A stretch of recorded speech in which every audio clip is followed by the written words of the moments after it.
What is up, bros? I'm Caleb. And I'm Jonathan. And we are a couple of bros on a mission to give you guys the most detailed movie reviews out there with as little bias as possible. Welcome to the All Bros.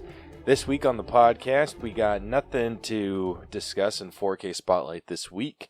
But we are going to be talking about D23 and, 5 of our favorite announcements that came out of that. Unfortunately, kind of a disappointing D23. Yeah, I mean, I didn't. Did you actually watch any of the panels? I wasn't able to. I was going to watch it while I was at work because I had literally nothing better to do. But I had to really leave. Working hard. I know, but I had to leave work early to come watch Iris while Brielle went to some meeting. Oh, okay. And so I wasn't able to get any of those panels. Otherwise, I would have watched them because I did. That's what I did last year, or I did it with the DC Fandom, the last one that happened then, and that one was awesome. Didn't they put them on Disney Plus? Yeah, so you can watch all the panels on Disney Plus. Okay. So Sweet. I might go and do that just to see things that maybe the articles I've read have missed. But so far, I don't think they've missed too much. Okay. So we'll see. I'll give it a watch tomorrow, maybe, depending on... Oh, well, I got to edit tomorrow. Maybe not tomorrow. Who knows? I'll watch it eventually. All right. I like it. Anyway, so yeah, we'll be talking about D23. And then we will be getting into this week's headliner, where we will be breaking down the 2022 remake of Pinocchio. So with that, let's say we get started. Let's do it. Hello, my name is Brucker Nurse, and I want to tell you about my fun horror movie podcast called Autopsy of a Horror Movie. On my show, I like to have fun dissecting out what makes a horror movie scary, what worked for it, what didn't, what types of fears does it play off of. Is it an allegory for any sort of message? I don't know, but let's find out. Also, I like to watch slashers. I'm a big slasher guy, so I'll watch a slasher and do a kill grade for it. I will cover the kills and I will tell you how I would grade it based on shock, method, style points, and a fourth category that is a reflection of the movie. Besides those, I'll have fun with special topic episodes, commentary tracks, interviews with guests, including some Shudder directors, so I just like to have a fun time over here. If any of this sounds interesting to you or you just want to come check me out, please head over to Spotify, Apple Podcasts, or anywhere they listen to podcasts and search for Autopsy of a Horror Movie. Also be sure to find me on Instagram at Brucker Horror, where you get fun updates and some cool little posts that I do. Thanks for listening, and I hope that you get to enjoy the show, and I'll see you on Instagram. Bye. Alrighty, starting off with Through the Wall. Like we said, we'll be talking about our favorite D23 announcements. So I have 3 that really caught my eye, and Rose, you had 2. So let's just go back and forth on it. Okay. So I'll start us off. The first one that I'm actually really excited for now, that I actually have a roster, is the Thunderbolts. We finally got an idea of what that team's going to look like, and it seems freaking sick. I know a lot of people that I saw in the comments were disappointed by this lineup. I'm not, actually. I think this is a great lineup. I think it's an amazing lineup, too. So, first off, we got Julia Louise-Dreyfus portraying her character as the basically Thunderbolts equivalent of Nick Fury. Yeah, there you go.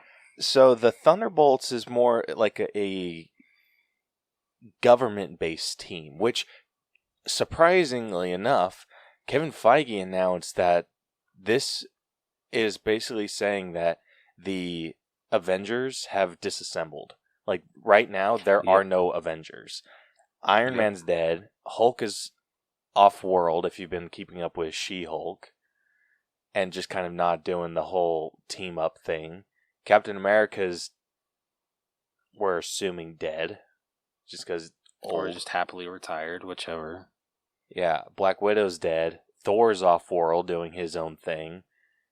And Hawkeye is happily retired. Or at least we hope so. Yeah, so it's just I'll say this, he's content doing his own thing. Like, at the very least.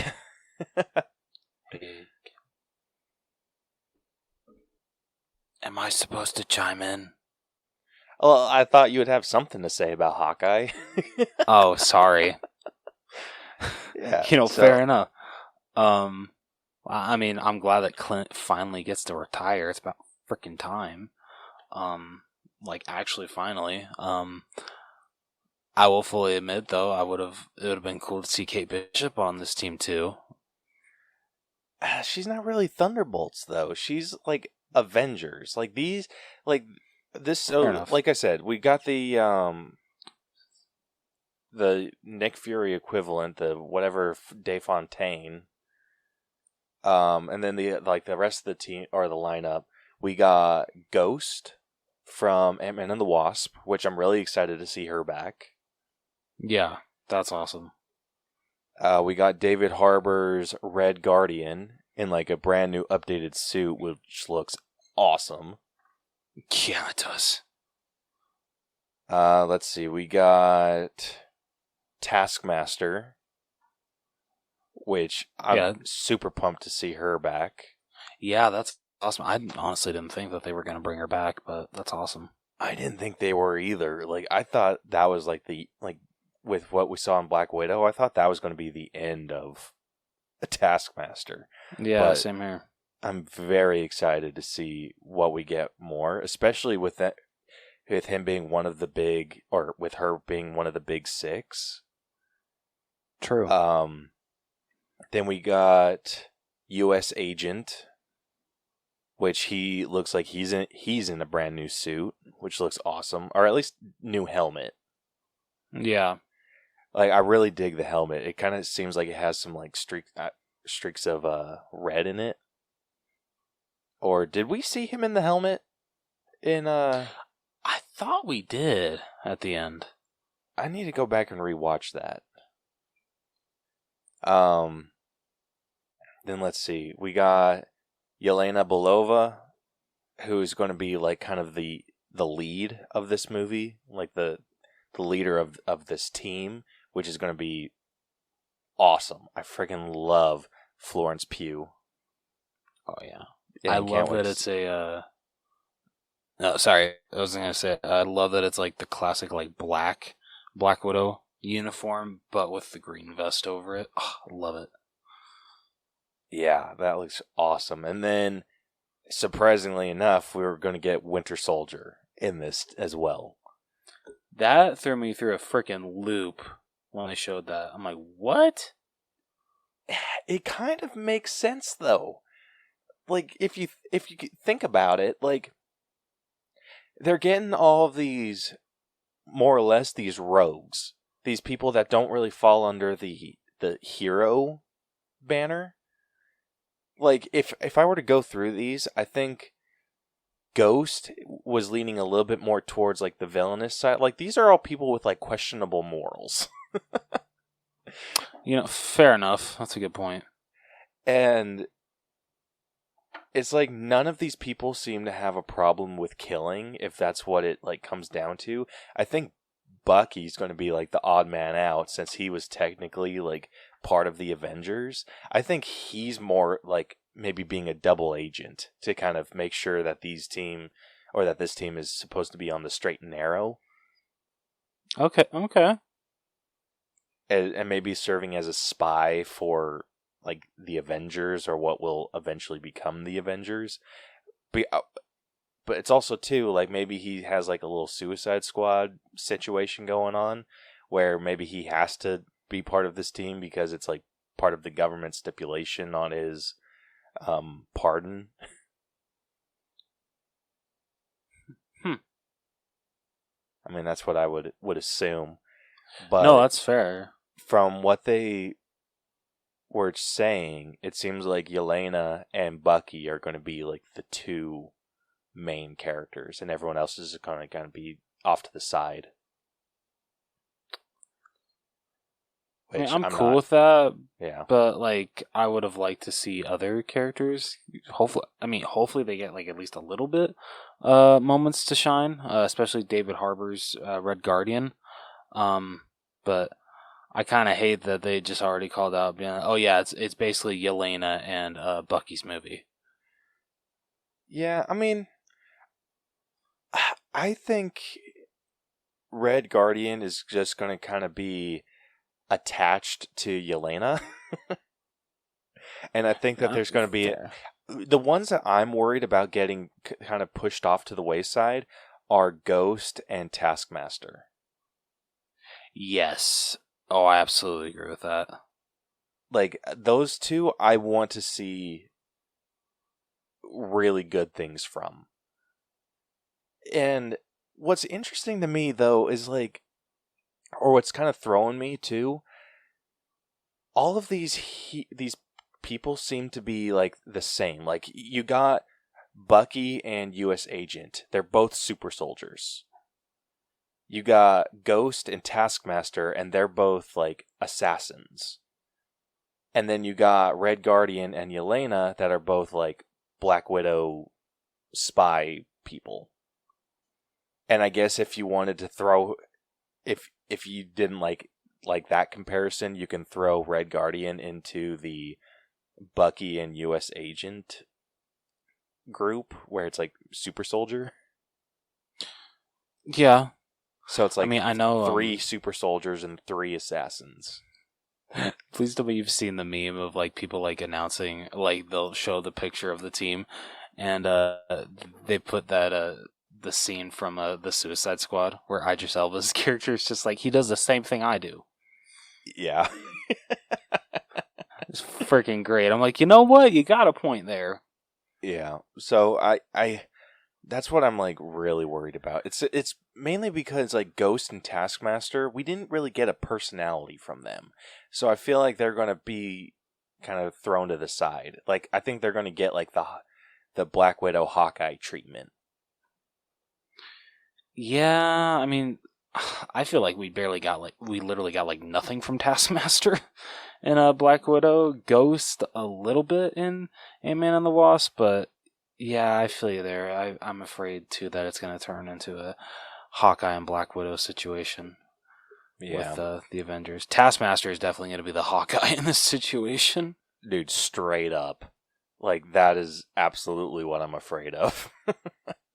And you know what? It works out because she uses a bow too. Yep. Like, the way that I view this team, like, for, like, the equivalents, I view Yelena as, like, Iron Man. Bucky as Cap. I would probably throw U.S. Agent in the Thor section. I can agree with that. Red Guardian, he's kind of like a more upbeat Hulk. Yeah. Ghost, I would throw in the Black Widow, and then Taskmaster, definitely Hawkeye. Like, that's like how I see their roles going.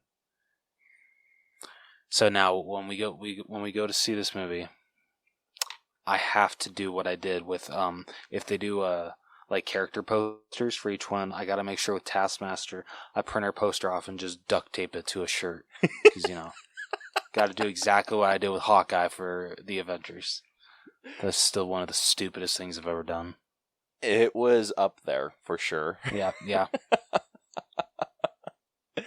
But I'm genuinely excited for this show or this movie. Yeah, I am too. Like you said, after finally seeing who actually is a part of the team, it definitely put my excitement up there. Yeah. I'm a little upset that they didn't throw in, like, Abomination. Yeah, like as like a placement for Hulk. Yeah. Something like that. Like, yeah. I would have really liked that. Like, to see like a Hulk equivalent. like, I didn't necessarily need, like, them to throw in, like, a demigod or any of them. Like, I don't need, like, just an Avengers, but slightly evil. But I would have really liked to see Abomination. I mean, I've made this, at least I made the statement towards you. What I'm hoping they do is make Abomination a little bit more heroic in the public eye, and Hulk becomes a little bit more villainous. Like, goes back to being, like, Savage Hulk, and then She-Hulk is, like, the new Hulk. Like, that's what I would really like to see, and so throwing Abomination in this would be really cool. Or even, like, Red Hulk, because it's called the Thunderbolts. Like, it's like, how do you not include Thunderbolt Ross? No, that's a very good point. But, like, I know the actor for Ross passed away, but still. It's like, why Thunderbolts if you just got... Like, it makes me feel like that whatever her face is, DeFontaine, is kind of acting under Ross's authorization, and this is more like a government-approved Avengers. Fair enough. So I really would like to see a Red Hulk make an appearance in this. So I think that'd be really cool. Also, like, or another thing that could have come from this, like, I really like to see who the villain is going to be in this, or what the threat is. Yes.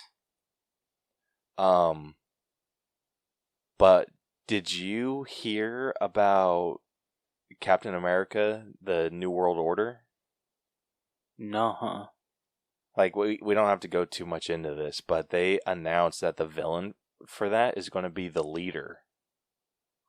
Are they bringing back, shit? Yes, they are. Oh, shit, dude. Oh, yeah. Yeah, it's only been, like, a shit ton of years.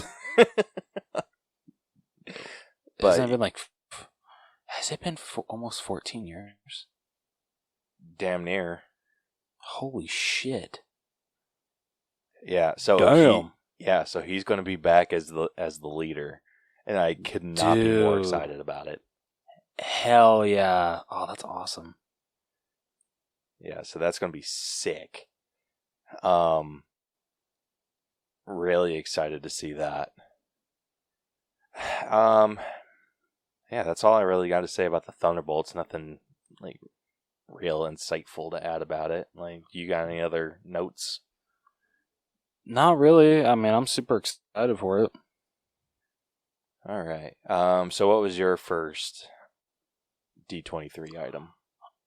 So my first is that they are finally, because I'm pretty sure that this, like, marks that they've literally remade every single Disney classic after this. Snow White. They're finally doing a live-action remake of Snow White. Dude, hell yes. This is gonna be the shit. Like, I'm so freaking excited. I'm just very interested to see how they are going to... It's going to be very interesting to see how they do, like, the Seven Dwarves. Like, are they going to actually, like, hire actors, or are they going to do, like, motion capture? I'm very interested.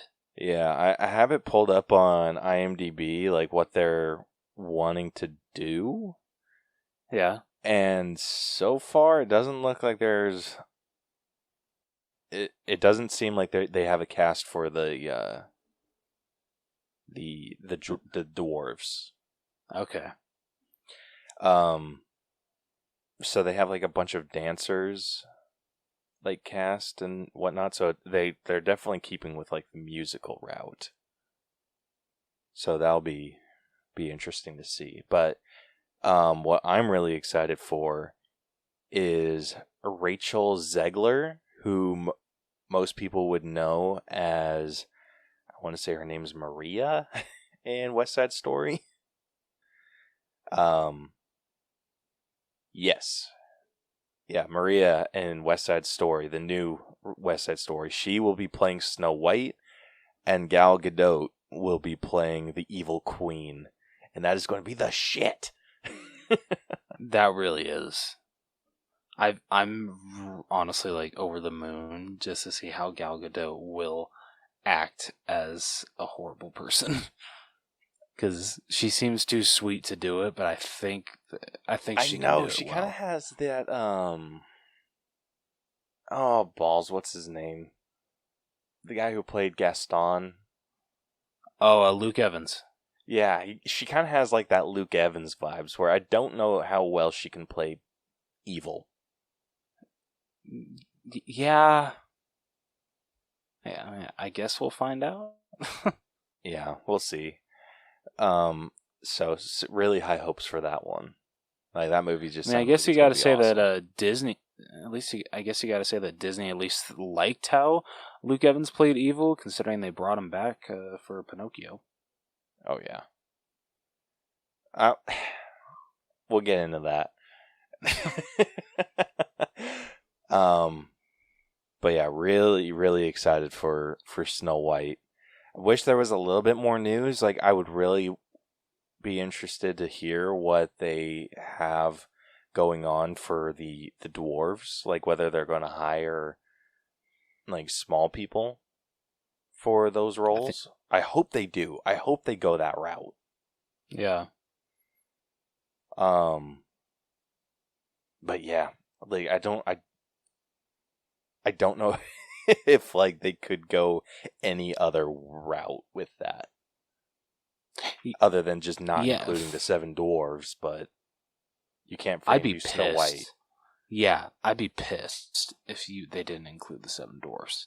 Yeah, that'd be ridiculous. Oh. Anyway, anything else on Snow White? No.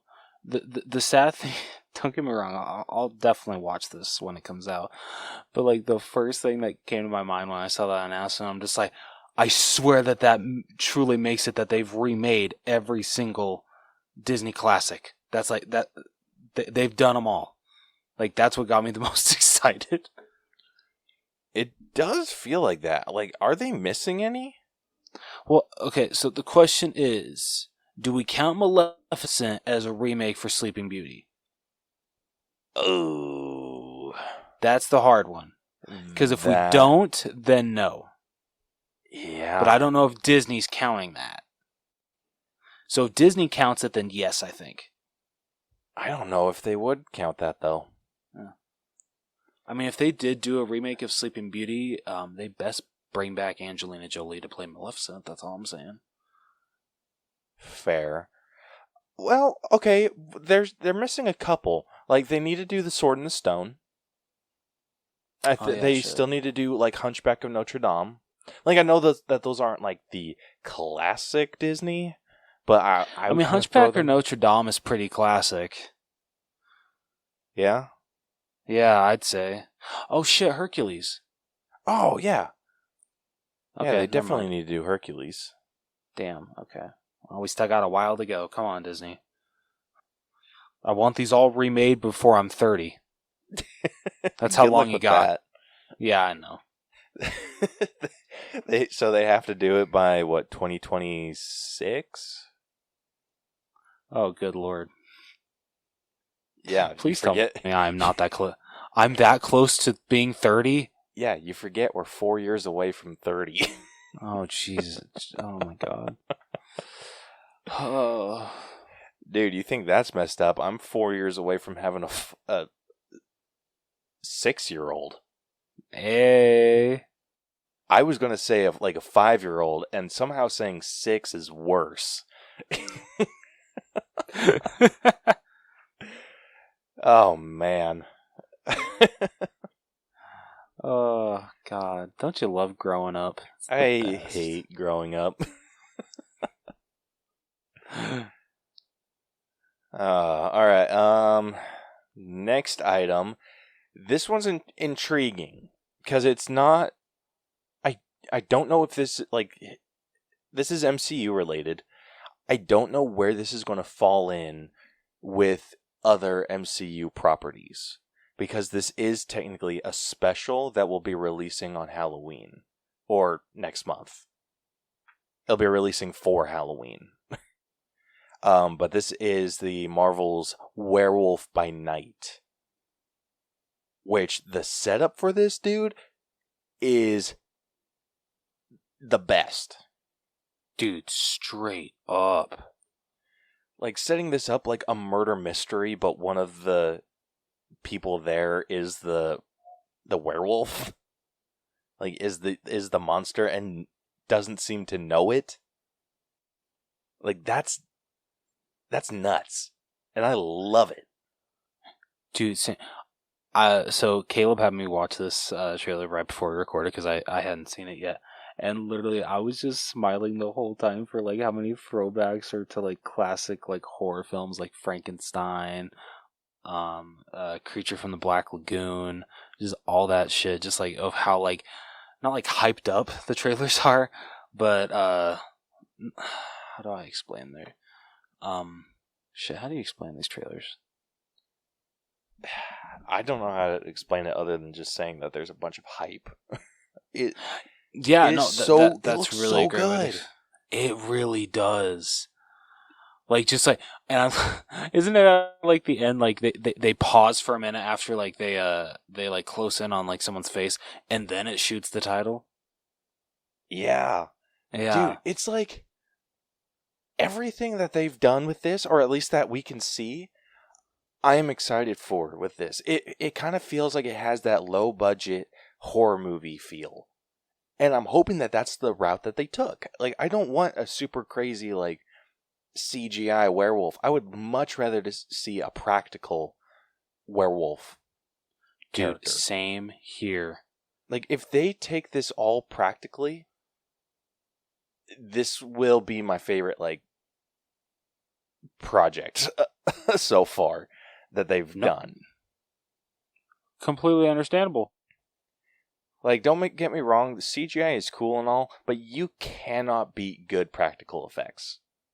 Damn right. Or even, like, cheesy ones, like, if that's the route, which it kind of seems like from some of the images that we saw is kind of like the route that they're going, where it kind of looks a little cheesy, but even that shit's better than CGI on its best day. Good point. That is a very good point. So very excited to see what they do with this, and I'm hoping that it's like that they're willing to take this like far, at least like with the themes, like hoping that they keep it like adult themed, like, or at least like I want to see how scary they can go with this. Like, I want to see Marvel get nuts. I mean, I don't know how like scary they'll let them get on Disney Plus, but hopefully, I know that's the biggest thing that I've always been worried about with Disney Plus, that we're just not going to see anything like adult on it. Yeah. Which I know that we got like Deadpool and Deadpool 2 on it now, and Logan and all that, but it's just I want to see more adult related content when it comes to like Marvel. Oh yeah, absolutely agree. Like those Logan and the Deadpools, those weren't like edited at all, right? Like, not that I know of. Okay, good. I hope not, because that'd be freaking bullshit. Yeah. So I watched both of those movies, or all three of those movies, on my Movies Anywhere app, so I know it's not edited. I have not watched them on Disney Plus yet, though. Okay. But I think you had to go in and like do like a verification on your age and all that. Oh shit, really? Yeah. I don't know if I've done that yet. So I don't know if I have Deadpool and Deadpool 2 on my Disney Plus yet. Okay. Yeah, so really excited for Werewolf by Night. And I think that'd be an interesting bonus episode to release if it's a movie, or like in a movie format. Yes. If it's like if it's a series, we won't. But if it's just like a one-off episode or like short film situation, like we might talk about it. I'm down. Hell yeah. All right, so what do you got next? Next up, they officially announced that Inside Out is getting a sequel. And when they announced this, they announced that Amy Poehler is coming back. They haven't announced any of the other Emotions voice actors are coming back. But Amy Poehler did point out that they will be exploring Riley as a preteen or teenager, whatever the hell you want to call it. And so a lot of people are just like, or wait, no, I'm sorry, no, she said that Riley will be getting more emotions with her being older now, and everyone was just like, oh, okay, so that means she's getting a puberty emotion, right? That was like the first thing that people thought of. Puberty's not an emotion. Oh wait, no, it's not puberty. God damn it. What's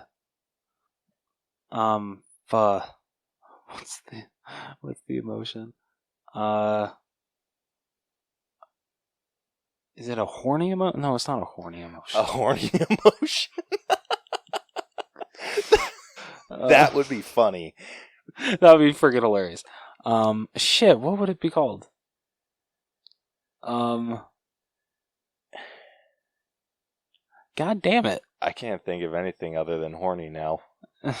Like, what emotion are you talking? Like, the one that, you know, like, those kind of thoughts come to your head. Oh, like a desire or a love one? I don't know if it's love. Yeah. Okay. I really liked how they kept the emotions to just those 5. As did I. And I feel like it'd almost be retconning itself in a way. With like showing the adults that still only have the 5, like her mom and her dad still only had those 5 emotions within them. It's like, obviously their control panel was bigger, so it's like, hey, we got more shit that we can do with those emotions, but they weren't like new emotions. That's a good point. So, I mean, I feel like obviously they can do more, like, obviously, like, we only saw, like, the control room with those other emotions. So maybe there are more emotions outside of the control room. Like, who knows? And maybe it's just those 5 that are in charge. But I think if they try to introduce more emotions, they're retconning themselves, and I don't know if I would like that. I do really like the idea of them exploring the puberty aspect and like that growth. I do too. I mean, and honestly, I know, like, you know, some people would say, "Oh, yeah, but I wouldn't expect Pixar to go down that road." You saw Turning Red, right? Like, yeah, I feel like Turning Red went insanely inappropriate. Yeah, so they've already touched upon this stuff. It's not out of the ordinary for Pixar anymore. So I feel that maybe, though, if they might keep it maybe a little more tame in Inside Out too. I don't know if they'll go as crazy as they did in Turning Red with Malin. Yeah, like, for real, dude. It's just, I think they have a really good opportunity to explore. I think Inside Out could have been like I need to think of what I'm saying first. I think Inside Out is a really good resource for people trying to navigate their emotions. And I feel like it's a shame that we haven't gotten more Inside Out stuff. Yeah, I can agree with that. I think it'd be really cool for them to release more of these types of videos, or these types of movies where it's exploring different phases of Riley's life. Like we got her as a kid, like as a younger kid, where her emotions are pretty much like you could take them at face value. Like obviously, like children emotions aren't too complicated to navigate. Like they're either happy or they're sad or they're upset. Like it's very easy to tell. And I think that they chose like the right story to tell, with like being a teenager and like struggling with new emotions and going through that growth of preteen. And I think this, like the next step, like obviously going through puberty, like that's a great exploration that they can go through. And then I think that they could even take this a step further and go like later years. So like maybe have this one be like early teens, the next one being like late teens, like early 20s, and then like more as Riley grows older. Like I think that you could share all those stories and have really good, relatable stories. Yeah, I absolutely agree. So it's just, I'm excited to see what they bring with this. I will say I am really worried that they're going to not do great things with it and have this be like a very average movie, when I feel this has the potential to be on the same level, if not better, than the first. Yeah, I really hope it's a great sequel, because Inside Out is one of Pixar's best movies ever. So I'm both scared and excited. Yeah. So I'm pumped. Same here. I'm going to be watching this movie very closely. All right. All right. Last up, we got The Little Mermaid to talk about. And this movie has been catching a load of shit. It is for the dumbest reasons. Yeah, it is super dumb. So if you don't know, they cast Ariel to be a black actress, and the internet is going nuts. Yeah. Like there are so many people, like people are really showing that, like with shit like this, people really show their true colors, and it pisses me off. Dude, straight up, it's bullshit. So everyone's throwing like a big old fit about Ariel being black. So her name's Halle Bailey. Yeah, Halle Bailey. And she looks incredible. Damn right she does. Dude, the CGI on this looks awesome. Or at least from what we've seen so far. Hopefully it's not just the trailer making this seem like it's better than it is. Freaking or better not. I know. But it looks like it's going to be beautifully shot.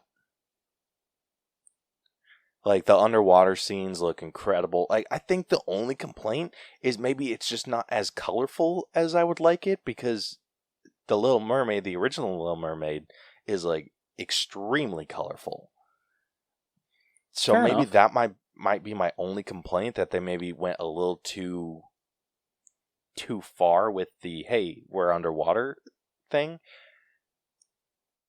And other than that, no complaints. Like, she is an incredible singer. Oh my god, don't get me started. Holy shit.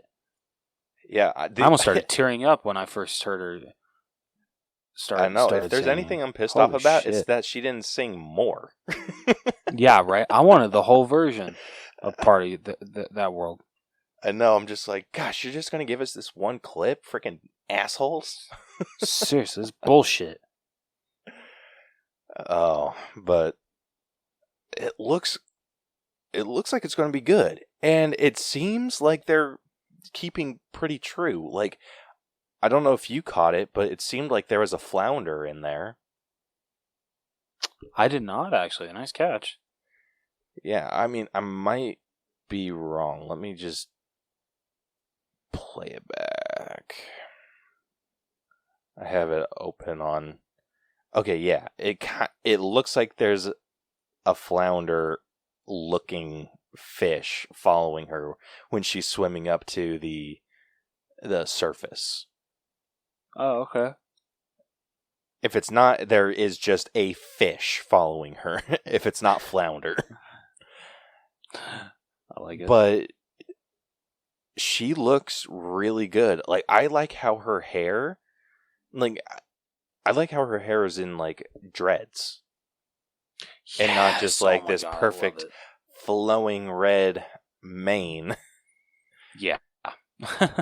Like, it feels like a little bit more realistic that way. Like, it honestly does. Yeah, and she just has a great look overall. Like, I think they got the like, they got everything right in this. They got the color of her fins, like, damn near perfect. One thing I can't tell is, like, how they handled the transition from fin to skin. Like, you know what I mean? You know how in, like, the original Little Mermaid, it kind of looked like she was wearing, like, a really thick belt around the fish part? Yeah, I can't really see that in this version. But regardless... I mean, maybe when she... Yeah.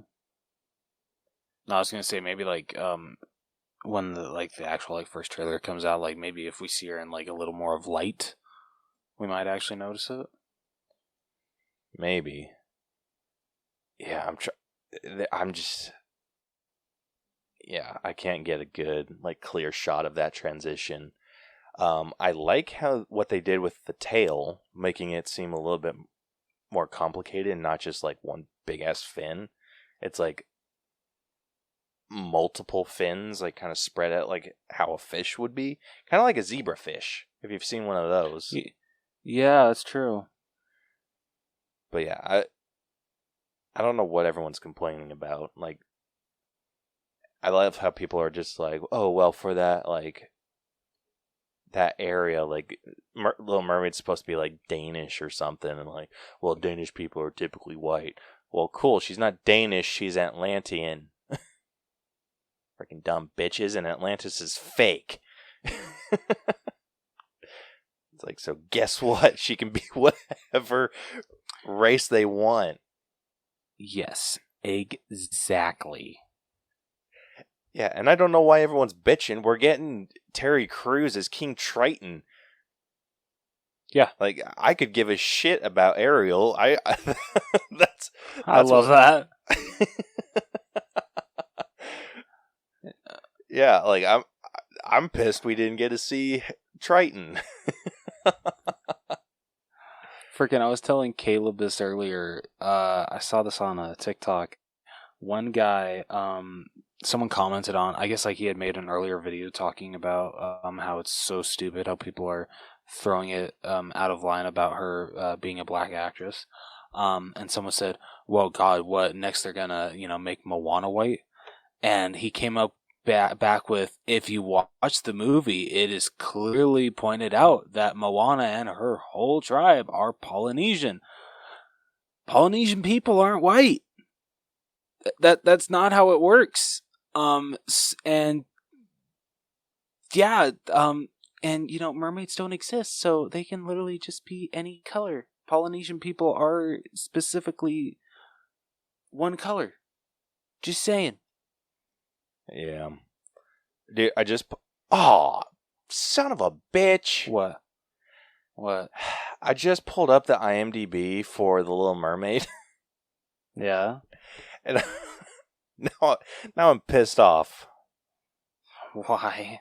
So it's not Terry Crews playing King Triton. Oh, it's not? No, it's Javier Bardem. Which, I mean... Really? I know he's like a great actor and everything, but... Come on! I don't know. I actually like that better. Do you really? I'm sorry to say that. Dude, I love Javier Bardem, so I love that casting. All right. I'm just looking at like the cast right now. They have a pretty decent cast. So Melissa McCarthy will be playing Ursula, which I'm not sure how I feel about that. I'm honestly amazed people aren't more up in arms about that. That's all I'm going to say. Well, I mean, I'm cool why? with it. I actually like... Well, just because there are so many people that hate Melissa McCarthy. Okay, that's so bullshit, the fact because Melissa McCarthy is a gem. She is. I just don't know if she's the right fit for Ursula. And I can understand that. I think she can do a great job. I'm very excited for it. But yeah, just literally the joke for so many people is, oh yeah, Melissa McCarthy, she sucks. Write her out of Hollywood. No. Melissa McCarthy is amazing and hilarious. It's not her fault that she gets given shit roles. Yeah. Yeah, seriously, I feel bad for her. But I'm excited. I'm excited to see what she does. I personally, and this might just be like, I don't know like what category this would fall under. I personally would have gone the route of choosing a drag queen for Ursula. Oh my god, yes. Like, not quite yes, RuPaul, queen, because he... Yes. like, I would have gone with, like, a heftier... Like, kind of the same build as Melissa McCarthy, just drag. I would have loved to see that. Same here, man. Same here. So, a little bummed out that we're not getting that, but I have high hopes that she's gonna like blow me away. Hopefully. Yeah. Let's see. Oh, it looks like they're not killing off Ariel's mom. No shit? Yeah, because they have a queen cast. Damn. So that's gonna be the shit. Let's see. We have a David Diggs, who's voicing Sebastian. What did he do? Okay, so he's done a little bit of voice work. I don't know if he's singing. Oh, he's a singer. It's in his freaking bio. So, excited for that. Jacob Tremblay is voicing Flounder. Aquafina is voicing Scuttle. And then there's a rumor that Lin-Manuel Miranda is going to be Chef Louis. Ooh, yeah, I like that a lot. I love that. So, I'm excited. I'm really excited for this, and I think the shit that this movie is getting is stupid. I absolutely agree. It's bullshit. Yeah. But real quick, we are going to do a quick little review of the YouTube comments. Oh God. As suggested to us by Adam from the Simmons and More podcast. And dude, these comments are the shit. So have you seen the Little Mermaid trailer? Yes, I have. Okay. That is important for you to have seen for these comments. So, okay. The first comment is the part where Ariel says, "It's over, Anakin. I have the high ground." Made me cry goosebumps. Jesus. All right. The part when Ariel said, "I am the knight, I am vengeance, I am Batman." It was so great to finally see in live action. Actually made me tear up. It was on par with Morbius saying, "It's Morbin time." Oh, good lord. The scene when Ariel sees Lieutenant Dan walking on his titanium alloy legs and says, "Magic legs," had me in tears. He freaking did it. The part where Ariel says, "I got 2 words for you, shake and bake," gave me chills. Oh the part where Ariel God. says, "I live my life a quarter mile at a time," left me weak in the knees. Literal chills. The part where Ariel says, "I am the terror that swims in the night," was absolutely brilliant. I cried actual tears. What the fuck?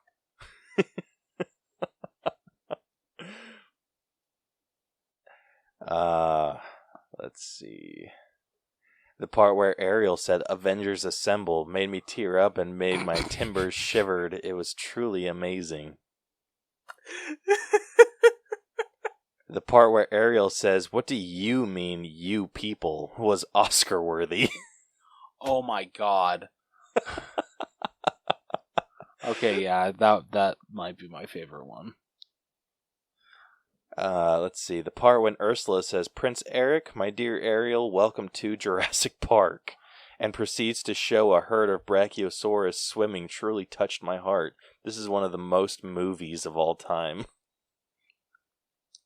Wow. Oh my god. The part where Ariel says, "That's my secret, Cap. I'm always angry," gave me chills. Such an iconic moment from The Little Mermaid. The part where Ariel says, "You can't handle the truth," made me cry more when my iguana died. Absolutely brilliant. Oh my jeez Louise. And the part where Ariel says, "And you will know my name is the Lord when I lay my vengeance upon thee," really tickled my fancy. These comments are ridiculous. Wow. How has Disney not blocked these yet? I'm like, turned off comments. The part where Ariel looks at Sebastian and said, "We ride together, we die together. Bad boys for life," brought tears to my eyes. Amazing performance. Jesus. Oh my god. The part where Ariel says, I taught, putty tat." Oh my god. They break down and cry for the first time in years. Bravo. Wow. The part where Ariel asks, "What's your favorite scary movie?" It was so chilling.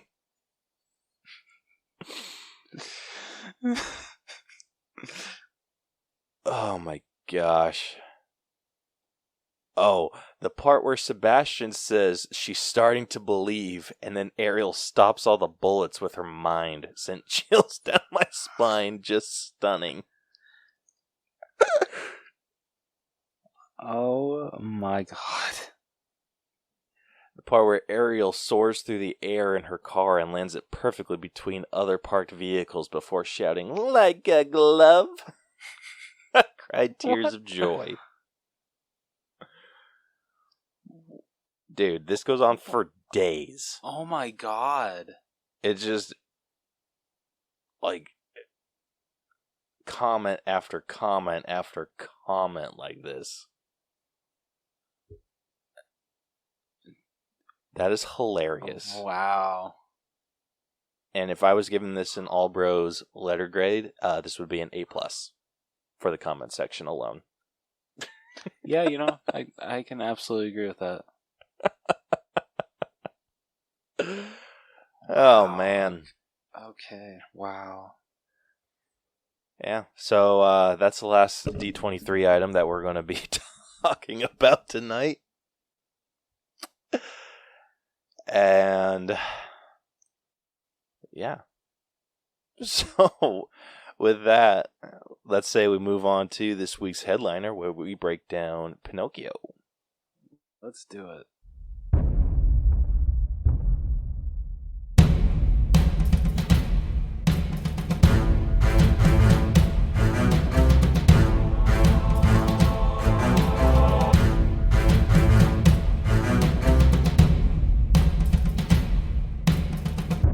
Alrighty, for this week's headliner, like I said, we will be breaking down the 2022 remake of Pinocchio. If you are new to our breakdown system, we have split movies into 8 different categories that we individually score to come to a final All Bros letter grade. The 8 categories that we score are story, writing, acting, character development, effects, music, costumes, and then we give it our own personal score at the very end. All of those numbers get magically added up and thrown into our algorithm and spits out a letter grade for us to compare this movie to other movies of a similar letter grade and percentage. So, with that, if you have not seen Pinocchio 2022, go check it out, but we would also assume that you haven't seen the original Pinocchio. And if you haven't seen the original Pinocchio, you're many, many, many years too late. So we are about to spoil this entire movie for you. So if you listen past this own point and something is ruined for you, it is your own damn fault. So with that, Rose will be reading off the synopsis for this movie in our favorite segment, Reading with Rose. With 2 E's. I love how you say favorite segment just because you enjoy watching me fuck up. Don't call me out like that. I am. Alright. Late one night in a small Italian village in 1895, Jiminy Cricket enters the home of a widowed elderly woodcarver named Geppetto, who lives with his pet kitten Figaro and his goldfish Cleo. Geppetto has completed work on a marionette based on his deceased son, which he names Pinocchio. Before retiring to bed, Geppetto makes a wish on a star. Later that night, the star magically brings Pinocchio to life, and he is soon visited by the Blue Fairy, who tells him that if he acts brave, truthful, and selfless, he can be a real boy. The Blue Fairy also appoints Jiminy the responsibility of being Pinocchio's conscience to teach him right from wrong. When Geppetto awakens and finds Pinocchio alive, he is at first shocked, but becomes overjoyed. After a few days, Geppetto decides that the time has come to send Pinocchio to school. However, Pinocchio is soon approached by con artist fox Honest John and his cat partner Gideon. Honest John convinces Pinocchio that he should live a life of fame in order to truly be a real boy, when he really plans to sell him to the puppet master Stromboli in exchange for money. When Jiminy, with the help of a seagull named Sophia, convinces him to continue going to school, Pinocchio is then thrown out by the headmaster on account of being a puppet. Pinocchio decides to go to Stromboli's after all, with Jiminy unable to stop him when Honest John places a glass jar over him. At Stromboli's theater, Pinocchio befriends one of Stromboli's employees, Fabiana, and her puppet Sabina. Pinocchio puts on a good show for the crowd, but Stromboli locks him in a birdcage to prevent him from ever leaving. Soon, Stromboli's coach ends up freeing Jiminy from the jar, and when he enters the coach, he manages to help Pinocchio escape when Pinocchio has him reach the keys to the lock on the cage by telling lies to make his nose grow long. Geppetto, Figaro, and Cleo go out to look for Pinocchio when he fails to come home for dinner. Soon, Pinocchio is swiped up by a coach full of children, driven by a charismatic coachman who is taking all the boys and girls to Pleasure Island, an island where misbehaved children are encouraged. When they reach the island, Pinocchio slowly gets disturbed by the amount of sadism the kids commit, much to the amusement of an irresponsible boy named Lampwick. When Jiminy, who got separated from Pinocchio again, makes it to the island, he soon finds out that all the boys and girls have turned into donkeys, and the coachman sells them to the salt mines with help with help from his fog-like henchmen. Pinocchio witnesses Lampwick get transformed himself at a billiard hall, and he and Jiminy escape the island before the coachman and his goons can get them, but not before Pinocchio gains donkey ears and a tail. Pinocchio and Jiminy make it back to Geppetto's, but find that he's not home because Sophia gave him a flyer of Pleasure Island to let him know where Pinocchio is, and he sold all of his clocks to buy a boat to go there. How expensive is a freaking boat? That's all I'm going to say. Yeah, that little dinky-ass boat, too? Yeah. For how much that one guy was offering Geppetto for that one clock at the beginning, yeah, I call bullshit on that. Yeah, you got scammed, dude. Yeah, dude, straight up. While trying to find Geppetto, Pinocchio reunites with Fabiana and Sabina, who tell him that Stromboli has been arrested by the Carabinieri for the abuse of his exploited employees, and they have taken over his puppet show. They offer Pinocchio to join them, but Pinocchio declines, wanting to save his father, which makes the abuse of his exploited...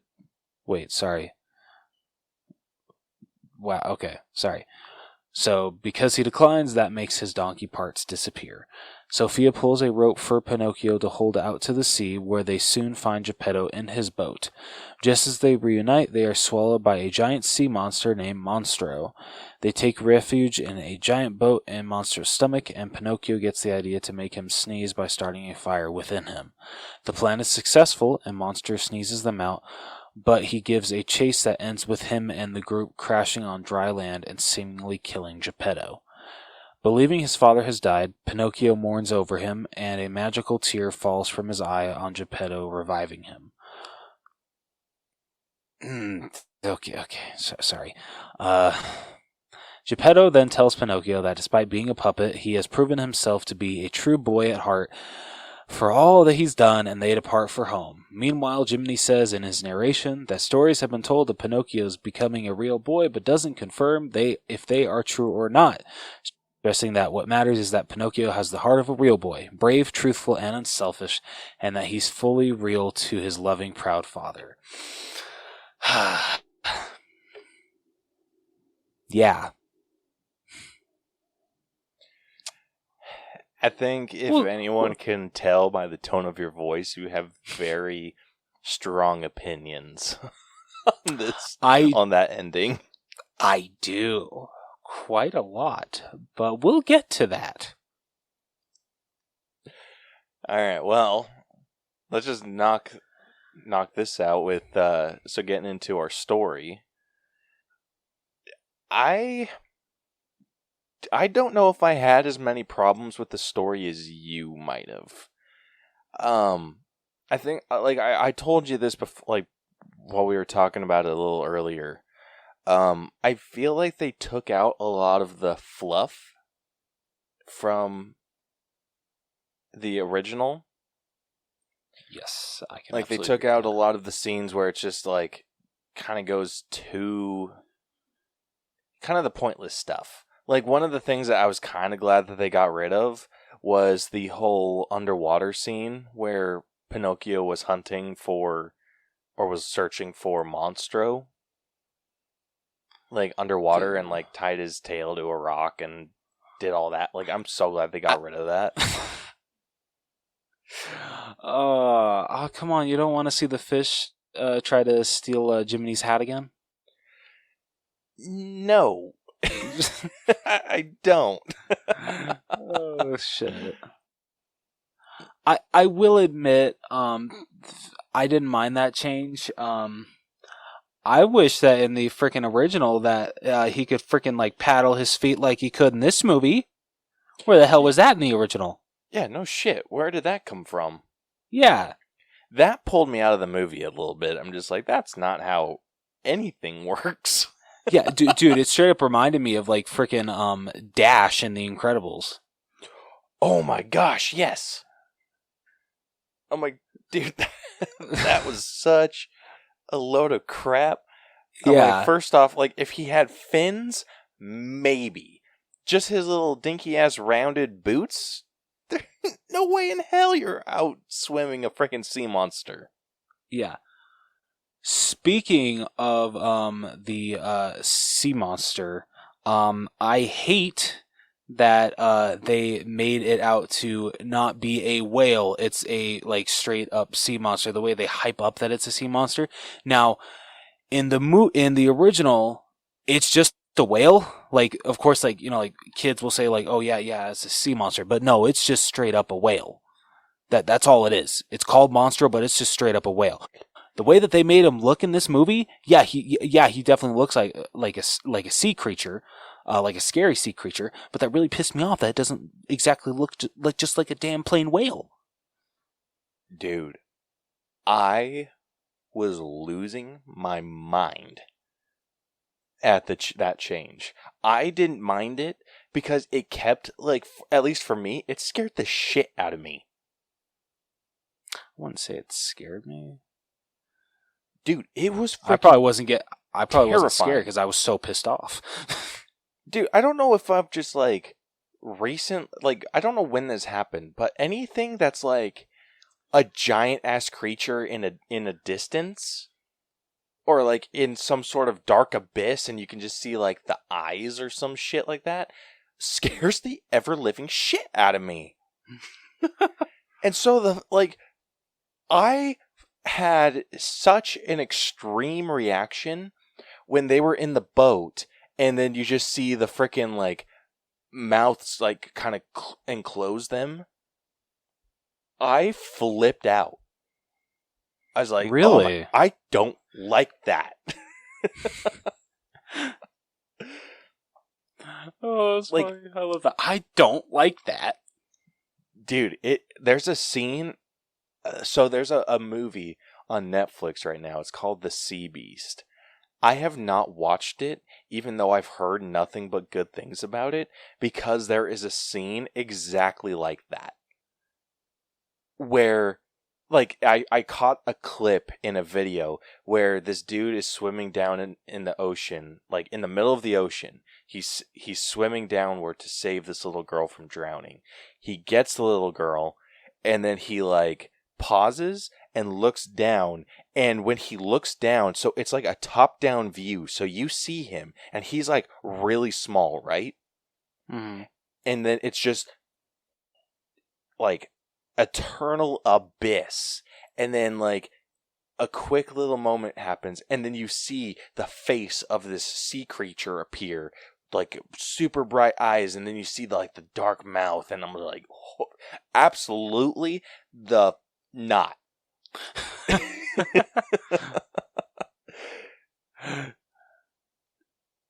I am like terrified. Like, even I don't know what it's about. Like, it's scenes like that, or like if you remember Stranger Things when you see the like the mind flayer from like season 2. Yeah, season 2, where you see like it's like nothing in the clouds, and then lightning strikes, and then you see the freaking mind flayer. Oh yeah, shit like that scares the hell out of me too. Like it's freaking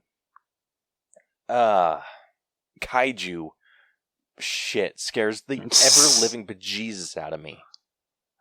Oh, dude, I love it. It's so like what they did with him just made like with Monstro made me so much more afraid of him than I was when he was just a whale. I thought it was kind of dumb. Okay. Like, I thought, like, looking back, like, I can definitely agree with you. They probably should have just kept it a whale. Yeah. But I think that the tentacles just added a little something that was a little bit more unsettling for me. Okay. I can understand where you're coming from. I'm not sure how you liked it. Did you like the addition of the Puppeteer Girl? Yeah, I actually did. I thought that was actually a really good addition. Yeah, I really like that too. Like, I thought she was a great character. It's like, and the way that she used her puppeteering abilities to connect with Pinocchio. Yeah, because like, I don't know, it was cool seeing Pinocchio actually being able to like make a friend. Besides, Jiminy, of course. But I mean, yeah, in the original, literally all that he has is Jiminy and his father. Because literally we all know Figaro ain't the. I mean, Figaro, I feel like she loves and hates Pinocchio. Just because. And then shit, what's the fish's name? I always forget the fish's name. I don't know why. Yeah, I forget it too. I'm gonna feel stupid if I don't remember it. Cleo, that's her name. Yeah. So I do like that. This one, Pinocchio was able to, make a friend with everything that went on with Stromboli. Someone that even when he gets trapped and Sabina comes down, he's just like, I feel that you might be the only one I can trust. I can't trust anybody else in this. I can't even trust. Oh my God, what was her name again? Fabiana? Yeah. Yeah. Like he even straight up says I can't trust her either. Can't trust Stromboli. So I actually really liked the fact that he was actually able to find closeness with another puppet. That was actually really cool. Yeah, honestly, my only complaint with Fabiana and Sabina was that Sabina had a different voice, and it felt weird, that voice coming out of Fabiana, and I don't think the actress that played Fabiana did a very good job at doing the lip syncing. That is fair. I will give you that. When they cut to her actually doing that, I'm like, you might want to try a little harder. I get you're young. Yeah, exactly. That was need my a little issue. practice. Yeah, work on it. Just the hair. Yeah. But I mean, I feel like they kept pretty true to the original source material while throwing in some of some updated references. Yeah. Might as well just bring it up now. The biggest thing that I feel that pisses a lot of fans off of the original, and honestly, I'm in that same boat. Because I think I said this before last episode when we were announcing that we were reviewing Pinocchio. Pinocchio is actually my favorite classic Disney movie. I freaking love that movie to death. And so when I saw the ending is going to piss off fans of the original, they change it. I'm like, what? How bad? What did they change? And I read, it's not clearly pointed out if he becomes a real boy or not. Literally, some people say, oh, he became a real boy, or no, it's just he has the heart of a real boy. Whereas in the original, Pinocchio is presumed dead because in the original, it's not Geppetto that presumably dies, it's Pinocchio.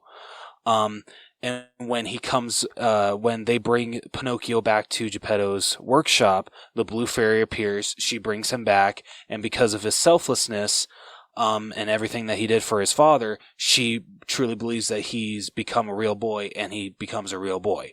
And it's great. I love it. I freaking love that ending.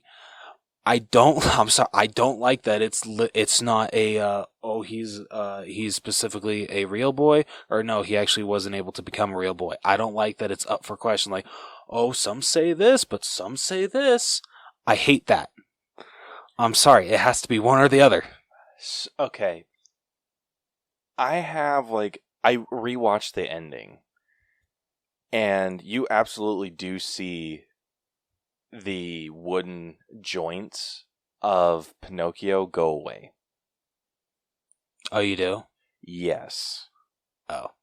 So you can why the hell did Jiminy say that? I don't know. I thought that was also dumb, but it's just they did show, but I understand why they kind of left it ambiguous.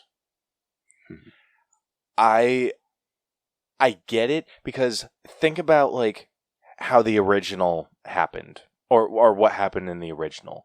He was laying down on the bed, right? Mm-hmm. And then it's like fairy magic, and he slowly turns into a real boy. And then the real boy version of himself looks exactly like the puppet version, right? Other than like the nose and some other features, right? Yeah.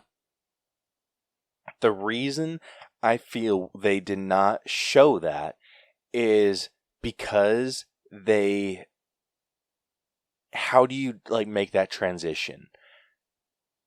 Like, how do you make that transition from like puppet to real boy where it's like an exact 1-for-1 without it looking weird? God damn it, you got a point there. God, you son of a bitch. I know. I don't like it. But why don't you like it? You make a very good point. I know. I would have really liked to see Pinocchio, but it also would have been weird to see a puppet-sized child.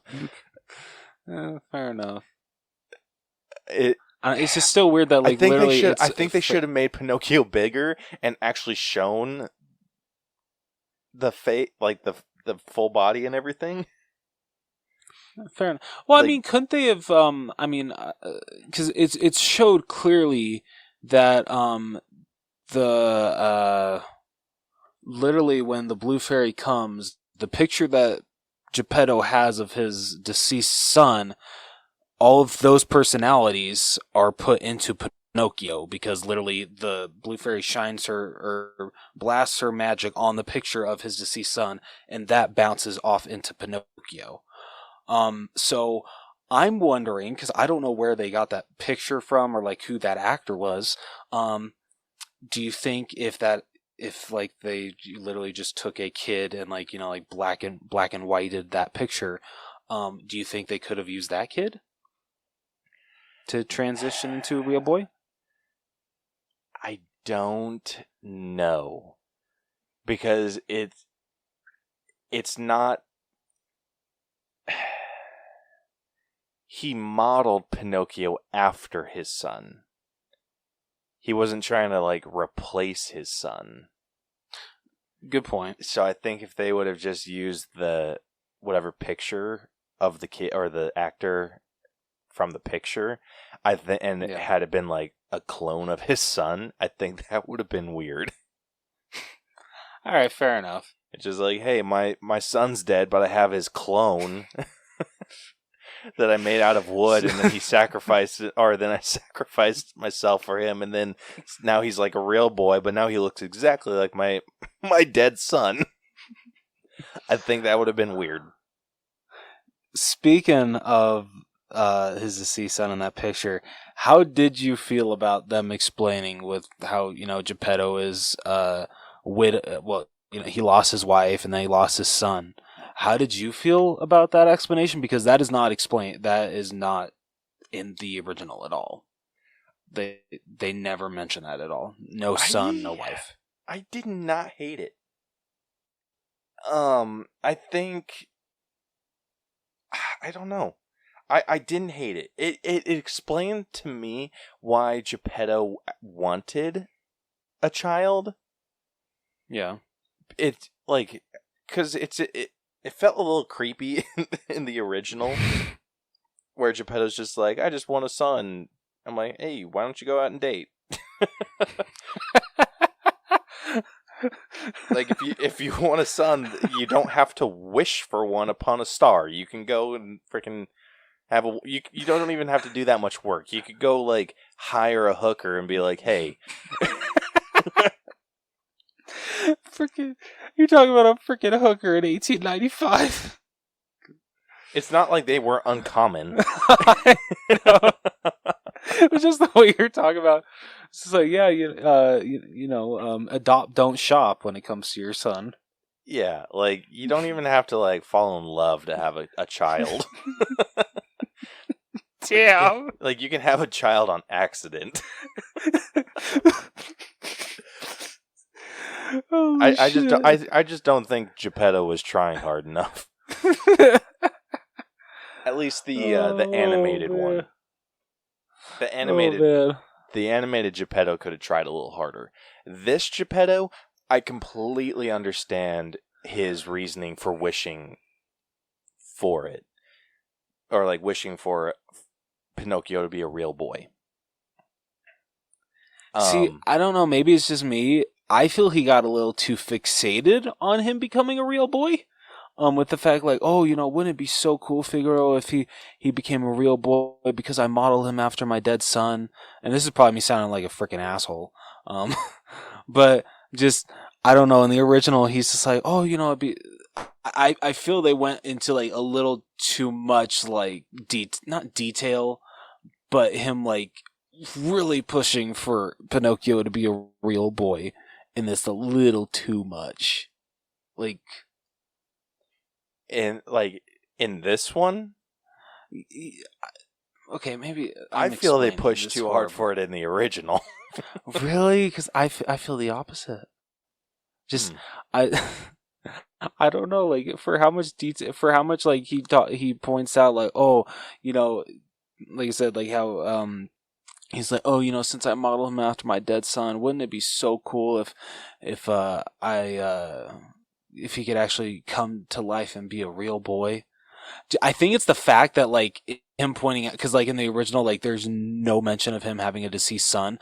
I think it's the deceased son for me. For some reason, that just makes it like a little weird.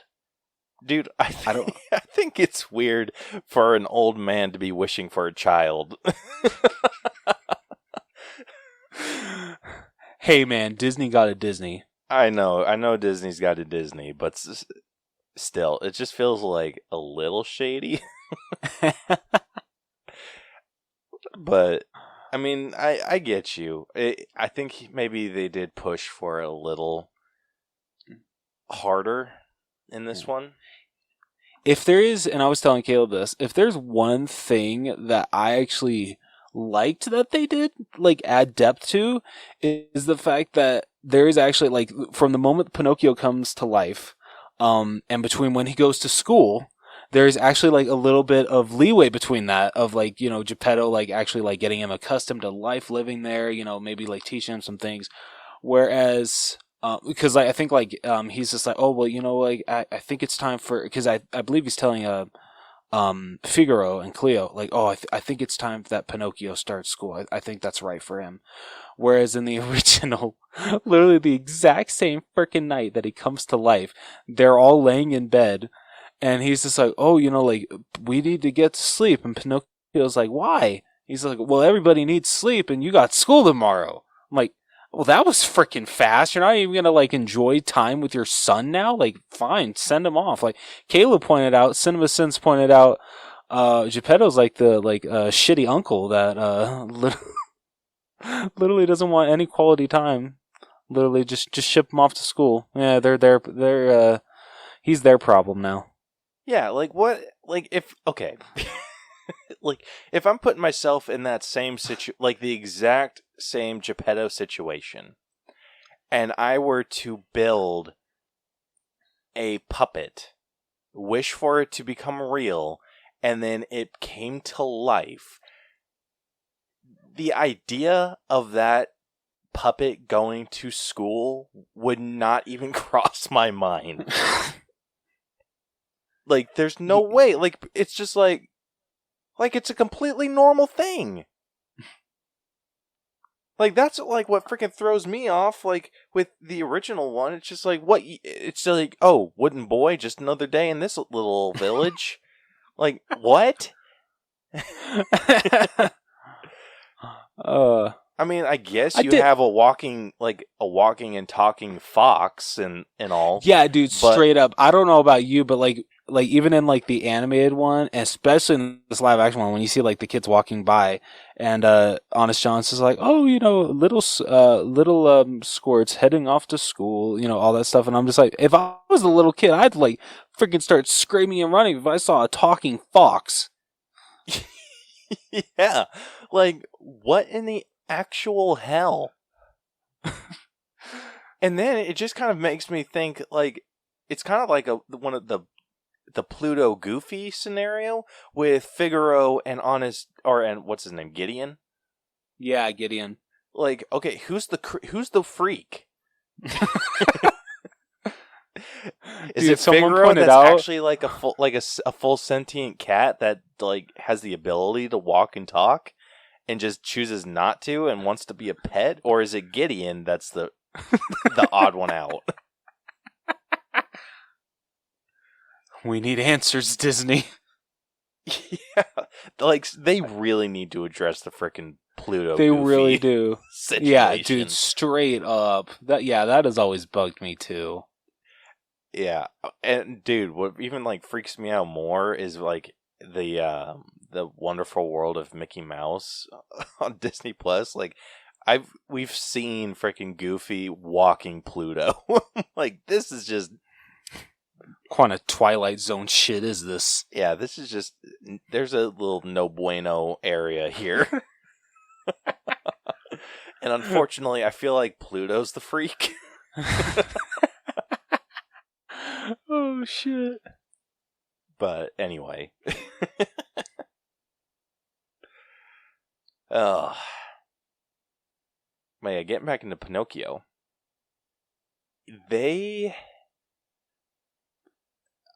Like I said, I feel like they followed the source material as well as they could.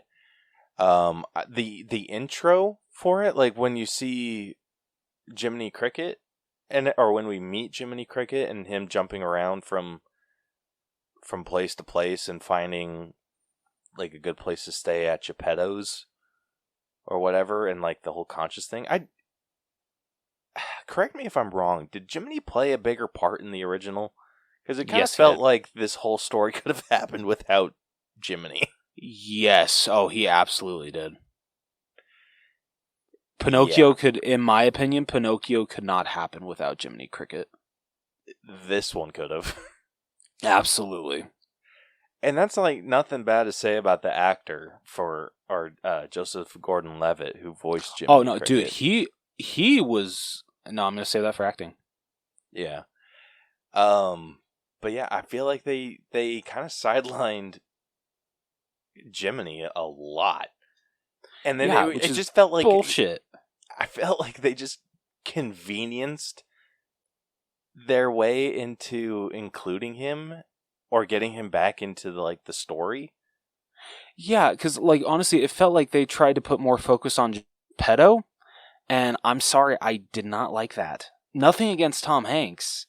It's just that's not how the original goes. Like, I didn't really need as much backstory as they give for Geppetto. Yeah. Dude, I want to know why in the hell Geppetto felt like it was a good idea to sell his entire home and all of his clocks and all of that shit to buy a shitty ass boat. Dude, like after not leaving his house for who knows how long. Yeah. And that was like another thing that I was feeling like, why, like, hey, you got this magical boy that you're just kind of sending to school. Wouldn't you want to walk with him to make sure he gets there first off, not just give him directions? Then making sure that the people that are teaching are okay with this sudden wooden boy appearing? Yeah. Instead, he just literally points to the kids just walking to school. Oh, yeah, just follow them. You're good. Yeah. And then, like, later it's addressed, like, oh, I haven't left the house in so long. Like, okay, cool. We could have used that backstory a little bit. When it was like, hey, are you going to walk me to school? And then like, oh no, I haven't left the home. Like, explain it. Like, and not make, like, for a while, I just felt like Geppetto was being negligent. Maybe it's just, and sorry, one more thing with the story. Like, hey, it's not like he wasn't born this weekend. Yeah. I just want to point out one more change but and it's like such a little change, and I don't know why it like bugged the shit out of me. I want your opinion. So when in the original, when Geppetto goes to look for Pinocchio. It's just him that goes. It's just him. He leaves Figaro and Cleo, right? Yes. I think that's it. Yeah. He leaves them home because he already had dinner made and everything. And I mean, it's the same in this one. But he tells nobody to eat it. We won't eat until Pinocchio I bring Pinocchio home. And literally it's just him that goes. Whereas in this one, he brings Figaro and Cleo, and I just feel that's I'm sorry, unnecessary baggage? Not that they're baggage, but just I feel like they're going to slow you down, especially having to carry Cleo's big-ass fishbowl. Dude, can you scream plot convenience with frickin' Cleo's fishbowl? Dude, right? Freaking ridiculous. The way that when he's heading out, and the way that Tom Hanks was holding it and shaking it so bad, I'm like, dude, literally half of that water is gonna be gone by the time you step out the door. Yeah, dude, freaking hell. When I'm so glad that they addressed all of the shit that Pinocchio was somehow able to do in one day. That was funny. I will admit to that. I'm giving props for that in writing, but I'm so glad that they addressed that. They're like, oh, I became famous. And, just thinking back, he did a whole, he had a whole performance, ready to go at Stromboli's in less than, a couple hours. Yeah, it's true. What? That's very true. Yeah, seriously, though. Yeah, and then he got kidnapped to go to frickin' Pleasure Island. Ridiculous. I mean, hell, we haven't even gotten to the whole, Pleasure Island thing. Oh, yeah, shit. I am so glad that they changed it to root beer. Dude, yeah, because when I was watching the original, I'm like, wait, they're not drinking a lot of... Oh, yeah, it's the cigars. I forgot about that. Yep. And I honestly loved that the showman? Shit, what was his name again? Coachman, thank you. I'm amazed that they never gave him a name in the original, but whatever. They didn't give him a name in this one either. Yeah, it's weird, but whatever. Literally, just out of nowhere, he would just literally come up from the ground and be like, "Hey, here's another root beer." Yeah, I really like that they included him a bit more. I did too. I mean, what I wish is that because when was the last time you watched the original? It's been a long time. That's why I watched the Cinema Sins in preparation for this episode, because I knew that they would cover most of it. Because, and I forgot about this scene actually in the movie. There's a part where before the coachman takes the kids to Pleasure Island, there's a part where he actually meets with Honest John and Gideon, and he's telling him that I can if you get me some stupid kids in the night, or you know what I mean. I'll pay fancy for it. And he even goes into detail with the freaking I turn them into donkeys and take them to salt mines and everything. And I honestly forgot that was an actual scene in the animated one. So it would have been nice to actually have the coachman and Honest John have that sort of interaction more, instead of them being honestly in this movie I feel like they never even crossed paths. But at the same time, I don't know if that could have worked. I think the way they went about it worked just fine, where it's just hey, getting picked up at a street corner, which kind of felt a little Hooker-esque, but a freaking little bit. Yeah, so I think they went about it the best way that they could, and without it feeling super out of place. Yes, it did feel like it came out of nowhere, but they explained it in a way where I'm like, okay, I get that. Fair enough. Like you pointed out, though, it's also like I feel like sorry. I mean, I think good. the way that they set up Pinocchio and his innocence, I don't think he would have chosen to go to Pleasure Island. Like, how did he get wrapped up in that in the original? So in the original, it's so he runs into Honest John and Gideon again, and it's them that persuade him to go to Pleasure Island, because that's what will make his dad proud, as if he's able to like go there or some shit like that. And then literally after they're able to talk him into it, it just cuts to him already being in the stagecoach. Okay, yeah. So then I do not feel like that would have worked out. I think he had negative feelings towards Honest John and all that, and like was upset, and I think it would have been a stretch for him to like buy into the whole Pleasure Island thing if Honest John were the one to try and sell it to him. That is fair. That is absolutely fair. So I think the original Pinocchio was a little bit more naive to fair enough, to everything going on around him. I think this Pinocchio was able to learn fairly quickly, and so I think it made sense for him to be pulled into the situation rather than choosing to go into it. Yeah, from an outside source, because I think he was already just very untrusting, which he proved when he didn't want to talk to what was her name? Fabiana. That is a good point. Yeah, so he was distrusting of humans. He was only trusting of puppets. So I think it made sense for what they did.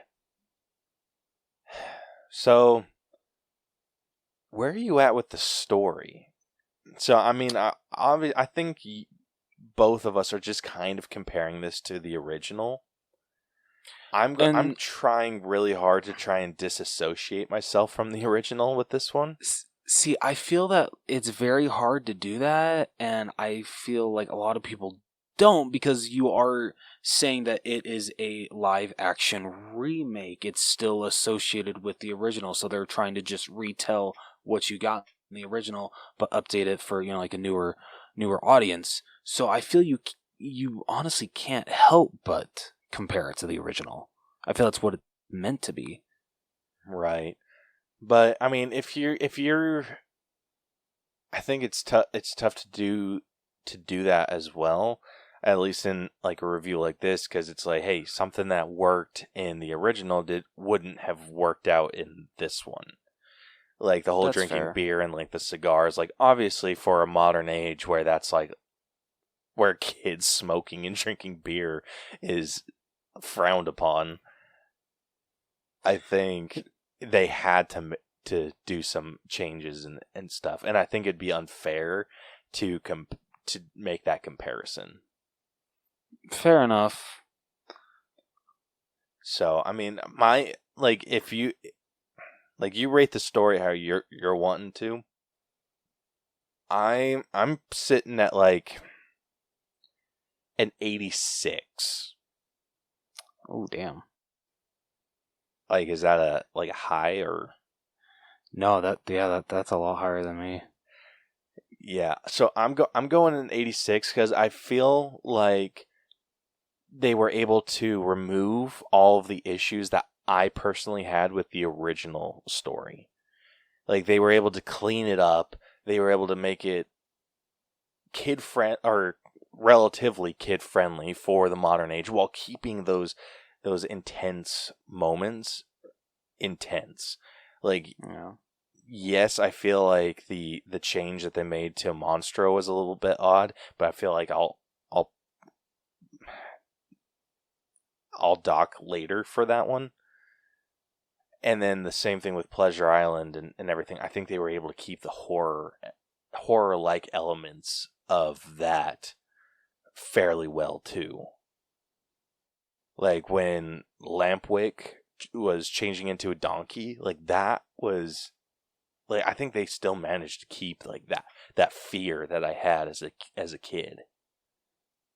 Like that, so it was that scene and then the Monstro scene that I felt like I had to like cover Iris's eyes because I'm just like, no, this is a little much. Fair enough. So, yeah, I think they kept a really solid flow. There is obviously some negligence in this on like Geppetto's part, which will be addressed when we get into like the writing. But I think overall, like the story it did pretty well. It wasn't anything like extraordinary, but it was above average. So that's why I'm sitting at an 86. Okay. So where are you at? Yeah, honestly, just because I didn't love every single change that they made, and the stuff that they took out, I was not a fan of. So I'm sorry to say I'm in the 70s. So I'll go with 73. Damn, dude. Sorry, man. All right. That's a lot lower than I thought you were going to go. I thought you were going to be in like the high 70s. No. All right. Moving on over to writing. I felt the dialogue was pretty like quick-witted for a movie like this. And like I said, with the original, I think they just cut out a lot of fluff. Like the whole, like the Honest John thing. Like I feel like scenes like that, like from what I remember, those scenes seem to like just drag on and on and on, and it's just like, okay, just get to the next thing. And with this, I think they maybe took it a little too far the other direction and maybe went a little too quick. But I still like really enjoyed the dialogue. And I think they were able to throw in some extra jokes that were pretty funny. Like I liked how Honest John was like talking to Pinocchio about how to spell his name up in like the bright lights, and then like realizing like his name's really hard to spell. And then being like, like, maybe we just change your name altogether. And then, like, one of the jokes they made was Chris Pine. And, like, I love that joke. Yeah, I'll admit, that one did make me chuckle. Yeah, so, they had some pretty decent additional dialogue. And, honestly, I really liked the conversation with the Blue Fairy. I like that so much more than the original. I feel I liked them both for different reasons. Both are great. Speaking of that scene, though, I have a very big problem with this version compared to the original. Because in the original, when the Blue Fairy first brings Pinocchio to life, literally, he, the strings go away. It's very simplistic, and he's just like, oh my god, I can walk, I can talk. It's great. Whereas in this one, literally, first of all, he still has the strings when he first comes to life, which that makes no damn sense. If you're bringing him to life, why would the strings still be there? But whatever. Why would they disappear? If he's becoming a real boy, shouldn't they just disappear automatically? Well, she made them disappear like later on. Yeah, but I don't know. In my opinion, okay, explain to me why fairy magic would have made the strings disappear. And why they wouldn't? Magic. Dude, that's bullshit. You know it. Anywho, I'm just kidding. No, so my biggest problem is that when Pinocchio first comes to life in this new one, he is literally repeating everything that Jiminy. It's not only. It's the Blue Fairy that he's literally repeating everything that she says. Like, she has to first put in actually he doesn't know how to fully speak, and so she actually has to actually make that like official. Whereas in the original, it automatically just happens, and I don't know. I don't like in this one that she literally be like, oh shit, I forgot something. I forgot to actually make you be able to understand yourself and talk. Whereas in the original, it's just like, oh yeah, I know what I'm freaking doing. Bam, you already know how to, make full sentences. You see, that's exactly why I liked that stuff. Where it's just the way that I viewed it was he wasn't wishing, like Geppetto wasn't wishing on, or wasn't wishing to a blue fairy. He was wishing upon a star, and the star granted him the wish, and the fairy just came down and like tidied up the magic. Like that's how I viewed it. Like unlike the original, like where it just kind of like everything seemed to work out just fine. Like the strings go away and suddenly he knows how to talk and all this other bullshit. Like I don't. Like, I expect that shit from a fairy. That's the thing. I know, and she gave him all of that. It's just the freaking star magic is the shady stuff. Yeah, but see, in the original, I feel it's like very much showed that the blue fairy is the star he wishes upon.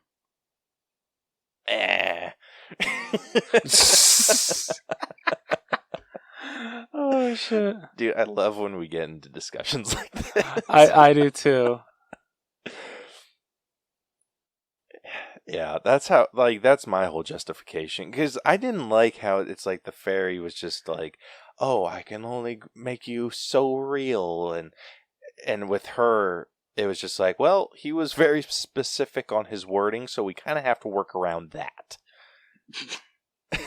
I love that. Like how I don't like people that like do something perfect. And so the fact that the blue fairy came down and was like correcting mistakes, like, I really love that. I say I did not. That's really funny. Dude, that is super funny.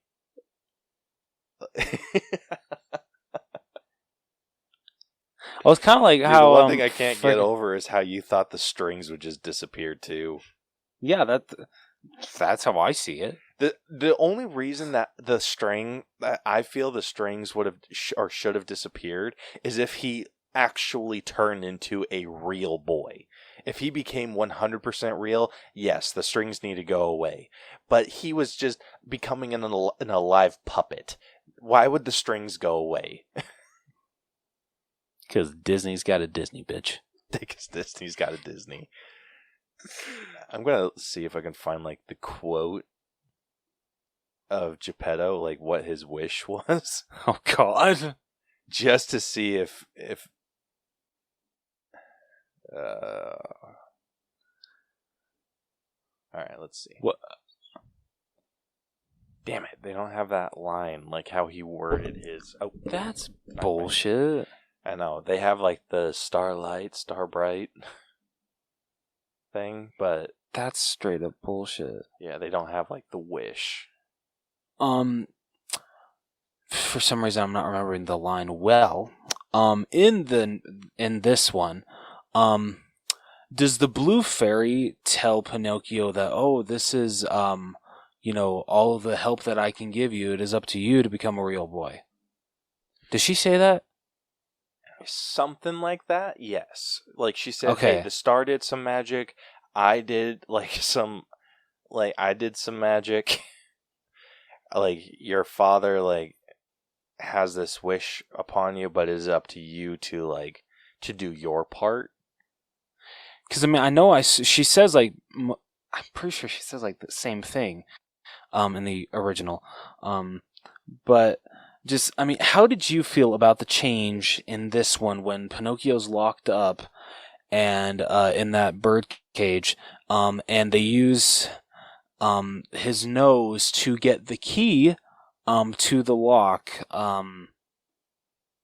in this one, whereas in the original, literally, and just this is why I like the original so much more, because there's that scene, because they're not able to get the lock undone, it leads to a really good bonding scene between Pinocchio and Jiminy before the blue fairy shows up and, of course, like, saves them and says, and then she says, oh, this is, the last time that I can help you. After this, you're on your own. It is up to you if you become a real boy. Were you okay that she did not show up in this new one in that scene and let them go? I actually appreciated that she didn't. Because, did she, like, fix his nose? In the original, yes. Okay, so she fixed his nose. I actually preferred that he was able to tell the truth and his nose was able to go back to normal. I think it because it just shows, like,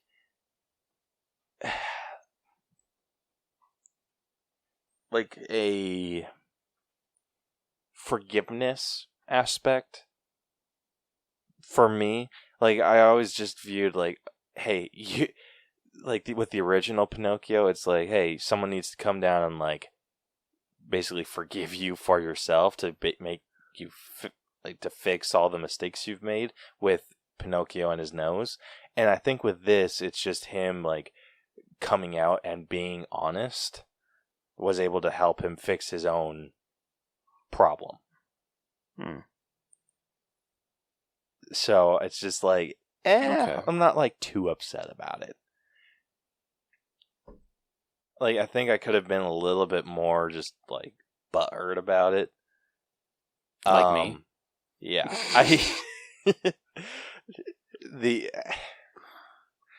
I liked how his nose stayed the same while it grew and didn't suddenly grow like a freaking tree branch on it.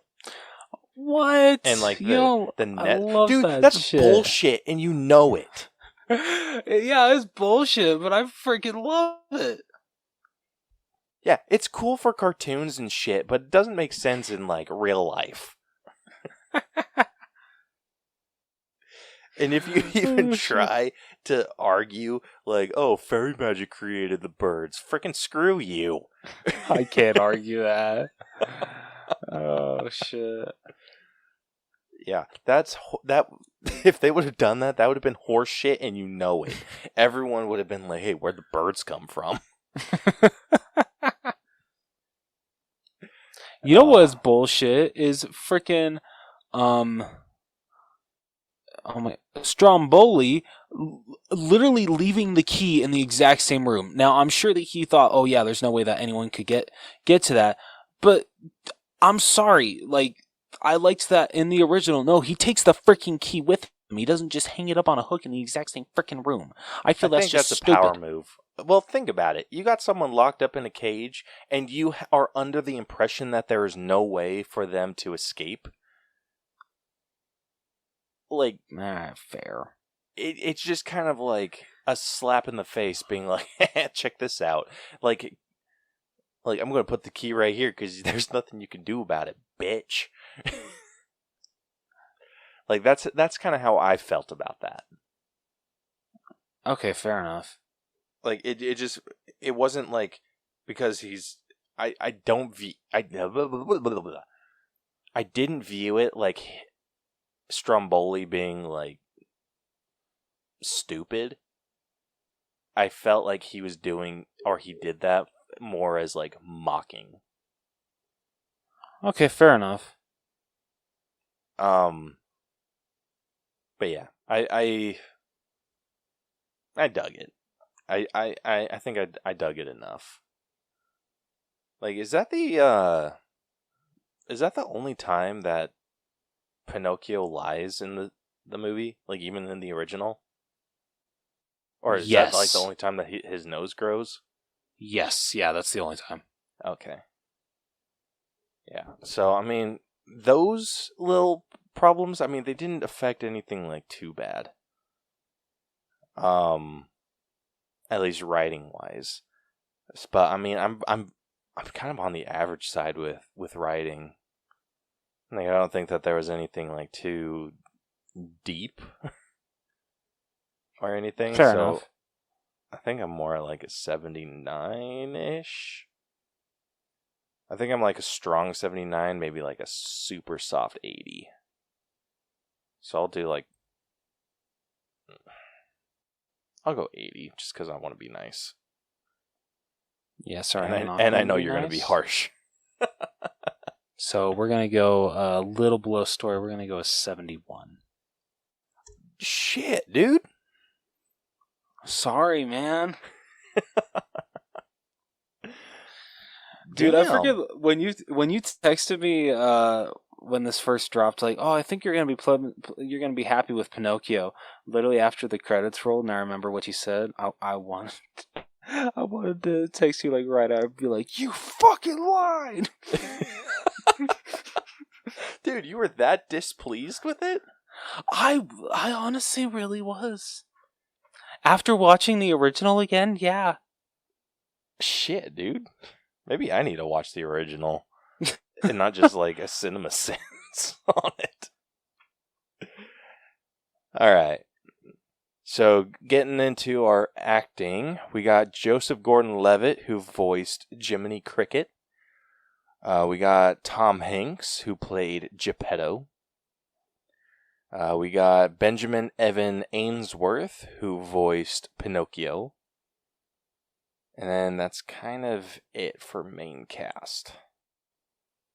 Like, is there anyone else that you would include? Did you say Keegan Michael Key at all? No. So, okay, so main cast is those three.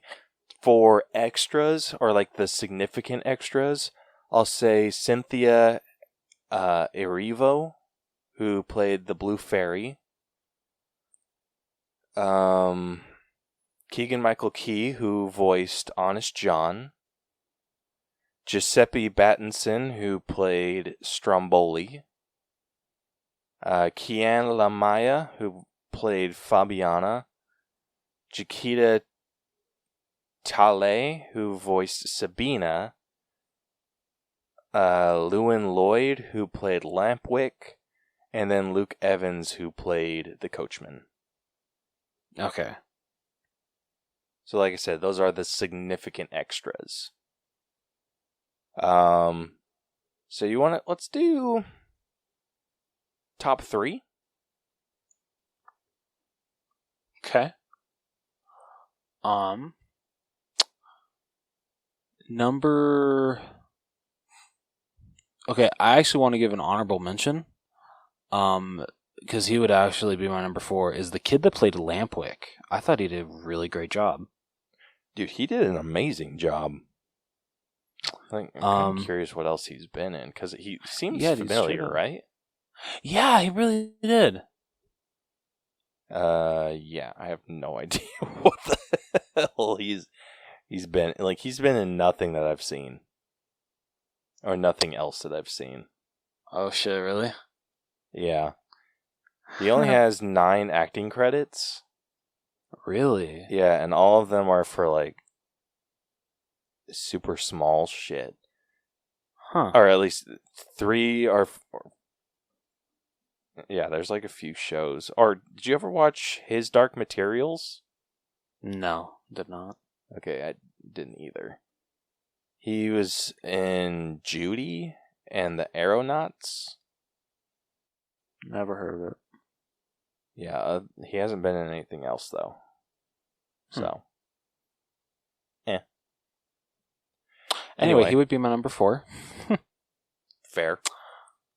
Number 3, I would actually give to Keegan Michael Key as Honest John. I freaking loved his performance. I wanted more of him as Honest John. He was fantastic. Dude, I'm the same way. I freaking loved Keegan Michael Key as his Honest John. A lot of people pointed out, too bad Gideon doesn't speak, because that would have been really cool if they could have gotten Jordan Peele to voice him. I would have just, like, credited him just for fun. Yeah, that would. Oh, you know, all the facial expressions we got for Gideon, Jordan Peele acted all those out. Yeah, exactly. Oh shit. So yeah, that's my number 3. Who was the kid that played the voice of Pinocchio? Benjamin Evan Ainsworth. Okay. Yeah. Number 2. I feel he is pretty, like, as damn close as you can get to how the original voice actor sounded in the original. Like, I was amazed. Dude, for real. Like, usually with, like, remakes like this, it kind of takes me a second to get used to, like, the new voice. Like, this was not a problem. Yeah, in the slightest. Right? Yeah, no, from the moment he spoke, he sounded just like the original Pinocchio, and I loved it. And then number 1, I would give to Joseph Gordon-Levitt as Jiminy Cricket. Even though he's not as prominent as he is in this one, he's not as prominent in this one as he is in the original, because I feel that they have a lot more, him and Pinocchio have a lot more bonding. In the original, and I freaking hate that. I mean, I'll point this out in music, but I hate that they took out the song "Give a Little Whistle."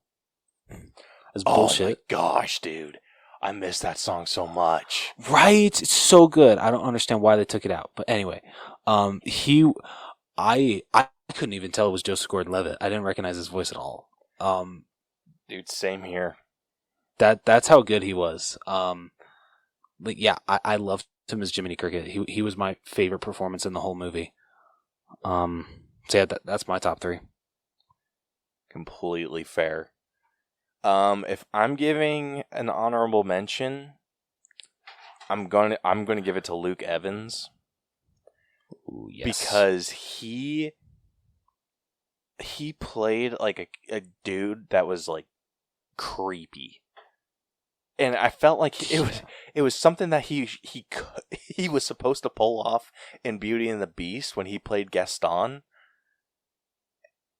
But like I said in our breakdown of that, or did we break down Beauty and the Beast?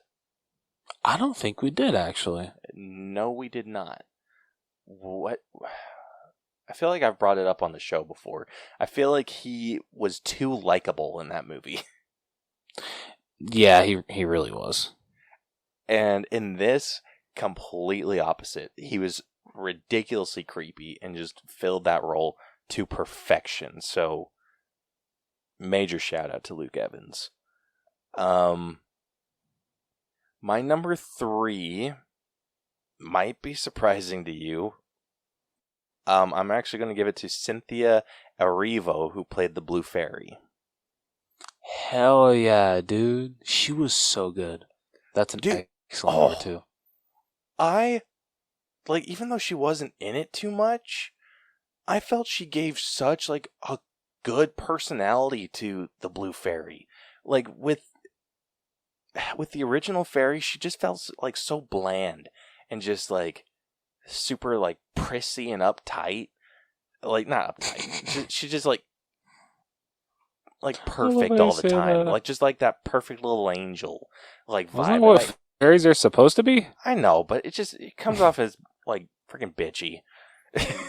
Damn, okay. I don't like it. Like, I loved the personality that she gave the Blue Fairy.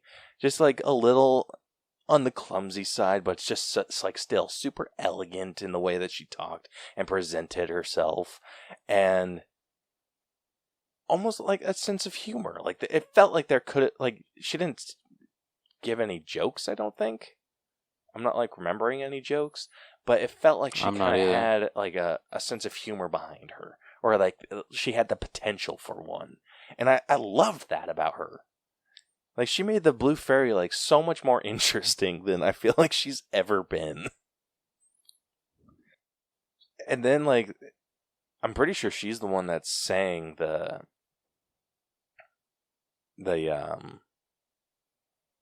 When You Wish Upon a Star. Yeah.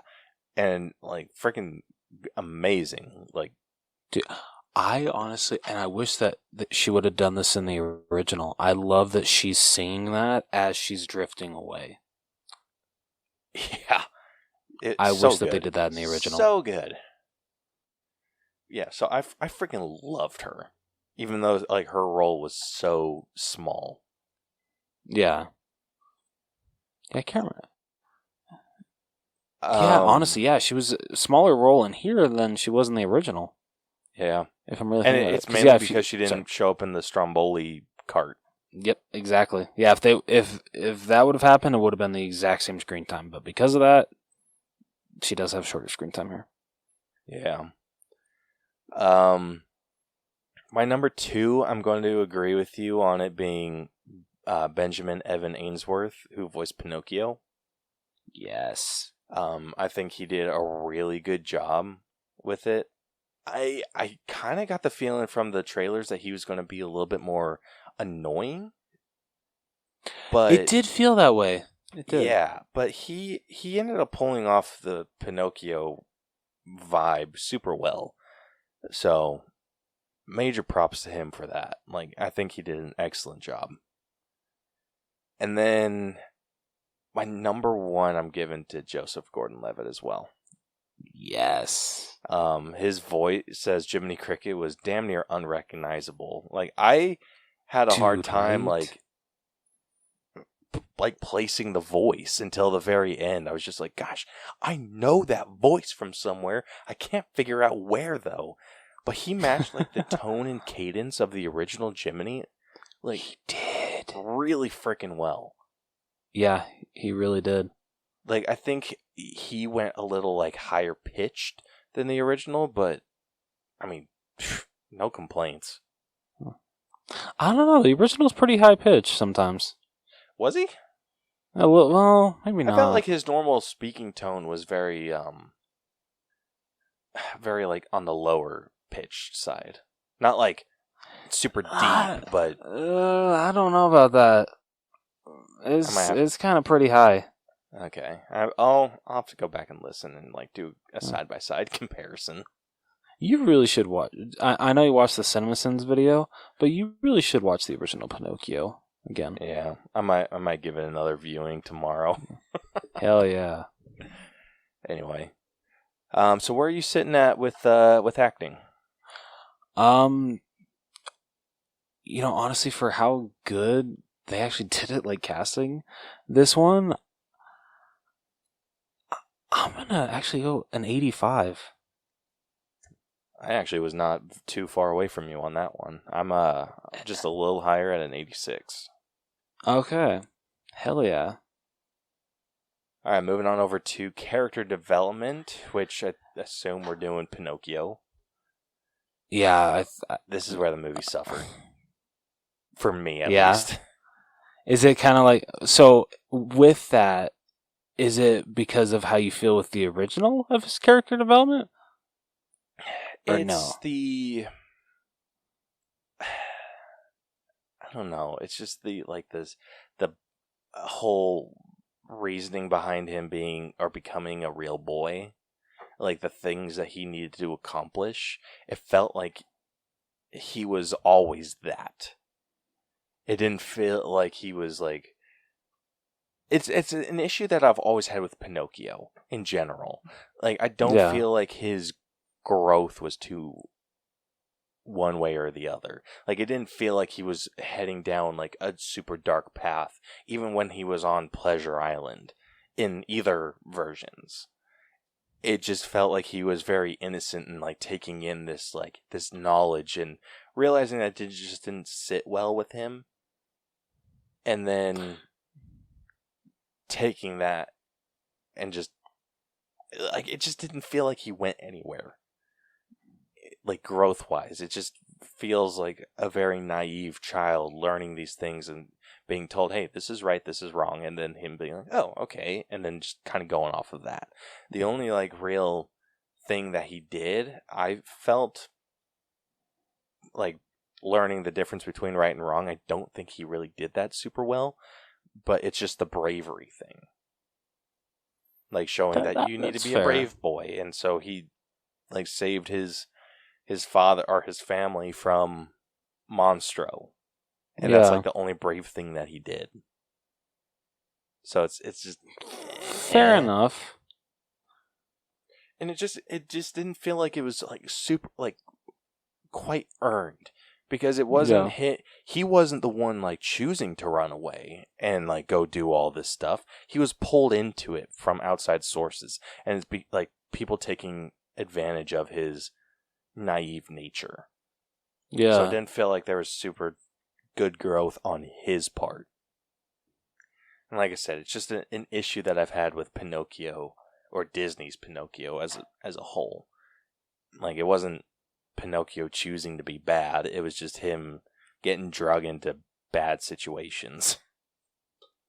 Fair enough. Okay. Yeah, I can see where you're coming from with that. So this one's like the easiest one for me. Sitting at like, I'm at like a 72. Okay. Where are you at? Honestly, I can agree with you for mostly. I mean, I've always kind of liked the simplicity of the storyline of or not the storyline of his character development, of like like what he learns with right and wrong. And I absolutely agree with where you're coming from with how like what really feels like he even like gets to show at the end is just bravery. Doesn't really feel like he gets to show a lot more of what a real boy is throughout the rest of it. So I can absolutely agree with you there. Honestly, dude, I'm gonna match you. Hell yeah. Alright, next up we got effects, which I think the big things were the CGI characters in Pinocchio, Honest John, Gideon, and Monstro. Yes. And then some of the other, like the marionettes. One of my, and I'm sure a lot of people would think that, oh, this is such like a little thing that bugs you. I would think that by 2022, I would be able to tell that Geppetto is fully clearly holding Pinocchio when he picks him up. But there are some shots that I can totally tell that Tom Hanks's hands aren't fully attached to Pinocchio. And that bugged the shit out of me. Dude, unfortunately, I feel like this is where the movie falls short, too. Yeah, okay. There were some things that looked really good. And I think the entire budget was on Monstro eating Geppetto and Pinocchio. Dude, straight up, because even, I don't know how you feel about this, but Honest John and Gideon, I know that they're CGI animals, but they, for some scenes, didn't really fit that well into it. Yep. I feel the CGI could have been a lot better on them. Yeah. I think this is the same issue that we had with Lady and the Tramp. Yeah. Like I'm sorry to say, especially for the effects, there's a reason why this just went straight to Disney Plus. It was not a theatrical release. Yeah. And I think my biggest issue was with Pinocchio. Oh, yeah, dude. His eyes, I think... dude, his eyes look so bad. All they had to do was throw in like a 3-dimensional effect with that. Such a simple thing, and they... But no, his eyes were moving and they were paint. Yeah, like even in the original, it clearly looks as if his eyes are actually alive, like they're real. Well, that's not fair. Okay, fair. That's not even close to a fair comparison, because all right, good. It's point. Animated, so it's super easy to match the animation. Like with this, fair enough. They just had to add like a 3-dimensional effect, so make it seem like Geppetto carved out the eyes. Like, that's all they had to freaking do. And yeah. That's a good or maybe point. even, like, I wonder how it would have looked if they would have thrown an outline on his eyes. I mean, it probably would have helped at least a little bit. I think it would have. I think it was just the white of his eyes right next to the really light color of the pine. Yeah. Like, that's one thing that even when I'm doing projects, I do not put like just a straight white line on pine. Like, I always gotta give it an outline with something. Like, it needs an outline of some sort. Mm-hmm. Like, I never just put like a flat, like a hard, or not a hard, a soft break between colors like that. I would have done an outline. Makes sense. But I mean, even with that, like those complaints that we've had, Pinocchio didn't look great. He did, and I'm wondering, do you feel it's like because they stuck so close to how he looks in the original? Like, they freaking killed it for like how he literally looks like he just stepped right out of the animated movie. Like, that one's tough because it's like I don't have any issues with his design. It's just his movement. Yeah, I will say one thing that like, I don't know if I like hate that he doesn't have it in this one, or if I don't like that he has it in the original. But in the original, he actually does have like actual like hair, like that moves. It's not wooden hair, like it is in this one. I don't like that in the original. Oh, you don't you like that it's just wooden hair? Yeah, I think it made more sense. Fair enough. I think I can agree with you on that one. Yeah, but movement-wise, like, Pinocchio looked like shit. Yeah. Like, that's what it took me the longest to get used to, was how Pinocchio moved.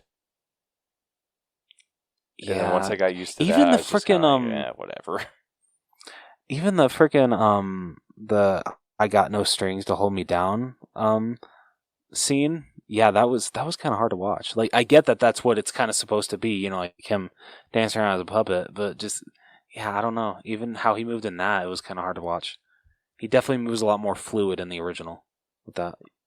Yeah, absolutely.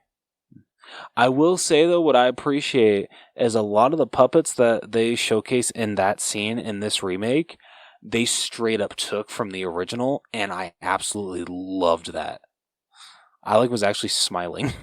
I'm like, that's so cool. They actually freaking took they just literally transferred it from animation to live action, and I'm freaking here for this. I love this. Yeah, it was super impressive. I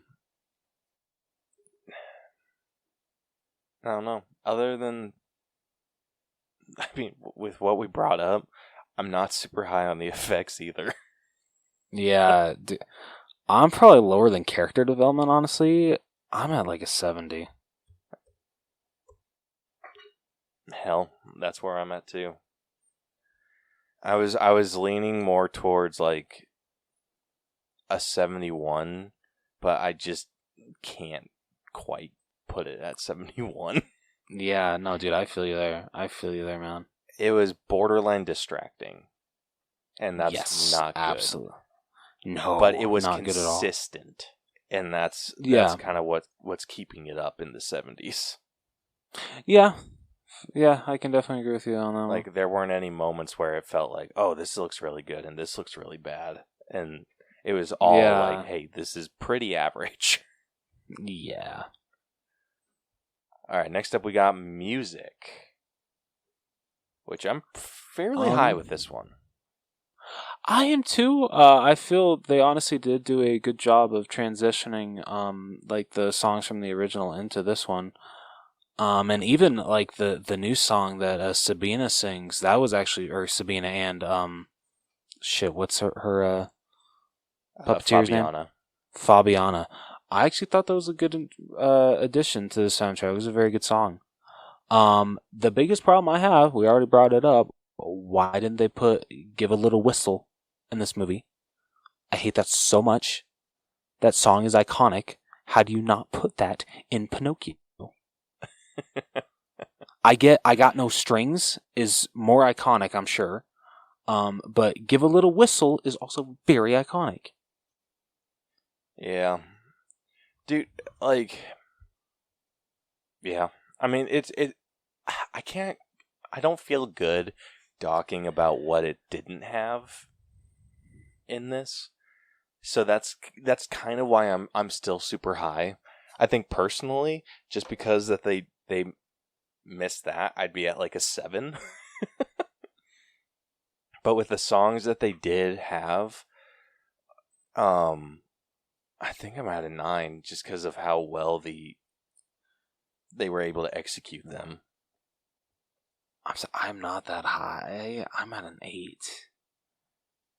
That's fair. I mean, you can make the argument either way. It's just I have no strings stuck in my head like all week.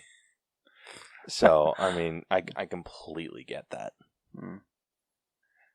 Yeah, and since we round down, that'll be at an 8. I'm sorry, man. No, you're fine. All right, next up we got costumes. So with this one, it's kind of going to be a mix of costumes and character design, since Pinocchio is a CGI character. Yeah, I feel this is a huge part where the movie shined. Because a lot, like, honestly, I mean, shocker, Tom Hanks's Geppetto's get-up looked just like he had walked out of the animated film, but I feel that's not that hard to get right. Stromboli, holy shit, that looked fantastic. Dude, that he looked great. So freaking good. And I really dug Honest John's look. Dude, yeah, same here. Literally, they definitely like darkened his colors. In this one, in the original, they're definitely a lot more brighter, but I feel it makes a lot more sense to have the colors dimmed down a little bit in this one. And it's the same thing with Gideon. His colors were definitely a lot more vibrant in the original, but it made sense why they downgraded the color in this one. Yeah. I mean, overall, they just killed it. Yeah, like even the coachman, even though like honestly, I'm sorry, he looked like a freaking like Three Musketeer. I don't know why. That's what Luke Evans looked like to me. A little bit, but he looked good still. He did. He like honestly, what he wore is what the coachman wore in the original. Yes, his red coat was more vibrant, but it makes sense why it wasn't exactly super vibrant in this one because, you know, for what Robert Zemeckis was going for. Dude, total side note, the song that the coachman did was awesome. Yeah, that was also a good new song as well. Yeah, but anyway, getting back into costumes. Yeah, everyone looked really freaking good. So it's hard for me to give too low of a score just because of how well everyone looked. Like, especially Pinocchio. I mean, you can't get much more accurate than that. Dude, straight up, I'm at a 9, honestly. Honestly, I was at a 10. Oh, no, but I feel you over. No, you're fine, dude. Oh shit! That's how we do this. Like if we have it, it's just we round down. Fair. So I totally get where you're coming from with that score. It's still high. It's not like it's a 6 or anything. It's still a 9. Fair enough. Yeah, fair enough. Yeah. All right. So next up, we got our own personal scores. So I want to hear your thoughts last. So I'll start off. Oh shit. Okay. I really liked this interpretation of Pinocchio. Pinocchio has never been my favorite Disney movie, and like I said, it's just mainly because of his character development or lack thereof. But I liked what they were able to do with this new version and all of like the fun additions that they were able to make. one thing that I really appreciated and we didn't really bring up, and it's mainly because I didn't feel like there was a place to bring it up, I really liked the clock cameos that we got, or the Easter eggs. Dude, straight, that was so freaking cool. Yeah, like, oh my god, thank you for bringing that shit up. Yeah, for those of you that haven't seen Pinocchio or this movie, when the clocks start to go off on Geppetto's wall, it's just a bunch of different Disney movies. Like the first one that you see is Woody and Bullseye coming out of a cuckoo clock, and I'm like, dude, this is perfect. So, I did love that they did do like subtle nods to the original though, with still having the mom spanking the kid over her lap. That was still a clock in this one. Yeah, that was good. And then the one where they're like drinking. Yeah, the guy coming out of the bar. Yeah, they had all of like the good clocks. It's just like instead of putting just a bunch of generic clocks, they put a bunch of Disney themed clocks. Yeah, I love that. I did too. It was some awesome Easter eggs right there. Yeah, that was so good, so freaking good. So it was stuff like that was able to keep me interested, and the addition of some good characters like Fabiana. Like I didn't think I was gonna like Fabiana as much as I ended up loving her. Like near the end, so good time all around. And like I said, I think if you guys view like the original Pinocchio as like too long or having just too much stuff that you just don't want to see, I think this movie does a pretty decent job at like cutting it down to its essentials. I don't know if you could say if it's too long, because this one is longer than that one. Is it really? Yeah, this one's an hour and 50 minutes. The original is an hour and 30. Huh. Sorry, I don't mean to chime in with that. No, that's interesting as hell. Because gosh, I need to rewatch. Yeah, this one's almost 2 I'm hours. rewatching this movie tomorrow, and I will report back next week. You need to rewatch this, and then you also need to watch the original and compare them. Yeah. So I'll be doing that. But getting to my personal score, I think I'm sitting at like a 78. Like I had a good time. It's just I had the issues that I have with the original Pinocchio. And like still, like the issues are the same. Everything's the same, but this was a lot more fun. Like personally, I'd put the original Pinocchio, at least right now, I'd put it lower. Oh, you. Whew. Okay. Well, next week it just might be the All Bro podcast. I'm just gonna warn you guys right now. Because Rose is gonna murder me. Oh shit. So yeah, I did not love this remake. There were just changes that I just did not disagree. I did not agree with. I will admit a lot of the stuff that Robert Zemeckis did decide to add, I did like Fabiana and Sabina. That was actually a really good addition. I really liked those characters. But just the whole changing the ending. I mean, I know we talked about this, but I still I don't like that he straight up did a 360 on the ending, considering that in this one it's a fake out that Geppetto dies, whereas in the original it's a fake out that Pinocchio dies. I think it's a lot more heroic of the way that they pull it off in the original, that Pinocchio sacrifices himself to save his father. I just like that a lot better.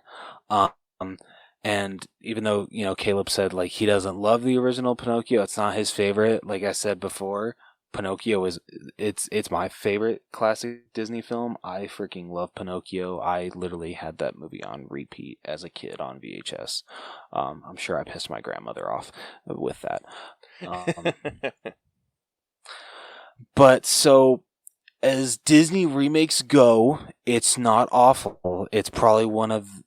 I mean, I know a lot of people have said it's the worst, but honestly, it might actually be one of the better ones for actually changing stuff compared to like others like The Lion King, where it literally changes nothing. It's beat by beat. But I think because this is my favorite classic Disney film, I wanted it beat by beat. I'm sorry to say. And so I was disappointed. I was a little disappointed. So I'm going to go with 72. Fair. You thought I was going to be in the 60s, didn't you? I'll be 100% real. Yeah. I didn't hate it that much. Because it's still Pinocchio. It still gets the message across that the original does.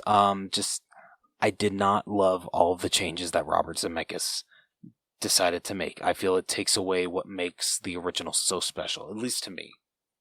Right. No, I definitely get you there. All right, well, that wraps up this breakdown. So going through these categories, story leading off at a 79.5, writing coming in a little bit lower, sitting at a 75.5. Acting bringing this movie up to it from an 80 or to an 85.5. Character development sitting at a solid 72. Effects sitting at a solid 70. Music sitting at an 8. Costumes 9. And then our personal score came to a 75. So, with all of those numbers, the final All Bros letter grade for Pinocchio 2022 has come to a C+. Okay. You know what? I'll take that. Yeah, it's a pretty solid C+. It's sitting at a 79.06%. Okay. Yeah. So, comparing this to other C+ movies, that puts it above Jexy, which was at a 79. Right. Puts it above Army of the Dead, which was at a 78.87. It is above The New Mutants, which is at a 78.77. It is also above Godzilla vs. Kong, which is at a 78.56. And then finally, it is above Tenacious D and The Pick of Destiny, which is at a 78.28. Yeah, let's hope Vic doesn't find that out. Going the opposite direction, Pinocchio ended up beneath Uncharted, which is at a 79.12. It is also below I Want You Back, which is at a 79.25. It is below the 2021 Mortal Kombat, which is at a 79.49. It is below Scott Pilgrim vs. the World, which is at a 79.58, unfortunately. Thanks, Brucker. Yeah. Every single time. Like, that's just our new thing. Anytime like someone brings up Scott Pilgrim and how low it is, we're just, thanks, Brucker. Yep. And then, funny enough, it is below the Aladdin remake, which is at a 79.62%. You know, I can absolutely agree with that because I liked Aladdin more than this. Yeah, same here. And that's not saying a lot. I don't know. To me, Aladdin is one of the better Disney live-action remakes. I had a really good time with Aladdin. Yeah. And you guys can listen to that episode if you want to go back and listen. I was like, freaking should be in the 3 years roster. ago? It was a long time ago. God damn. Pre-COVID era. Yeah. But yeah, so that is where this movie ranks. So with that, if you like this episode, want to hear more of our stuff, be sure to follow and subscribe to us wherever you listen to podcasts. We are basically on every, if not all, podcast hosting platforms. Be sure to follow us on social media as well. We are on Facebook, Twitter, Instagram, and TikTok, all at the All Bros. And you guys can hit us up if you have episode ideas or want to join us for an episode. We would love to have anyone on. Yeah. Or you can check out our website, which is tinyurl.com/the All Bros, where you can find links to everything that we do. And I feel like I'm missing something. Oh, or you can email us at theallbroschannel@gmail.com. So next week, you guys can look forward to us breaking down The Woman King. This movie looks incredible. If you have not seen it, definitely go check it out. So yeah, we'll be talking about that next week. And until then, this has been the All Bros Podcast. I'm Caleb. And I'm Jonathan. And we'll catch you guys next week. Deuces. Ha! See you real soon. Dude, that's so much better than Herbert. Yes.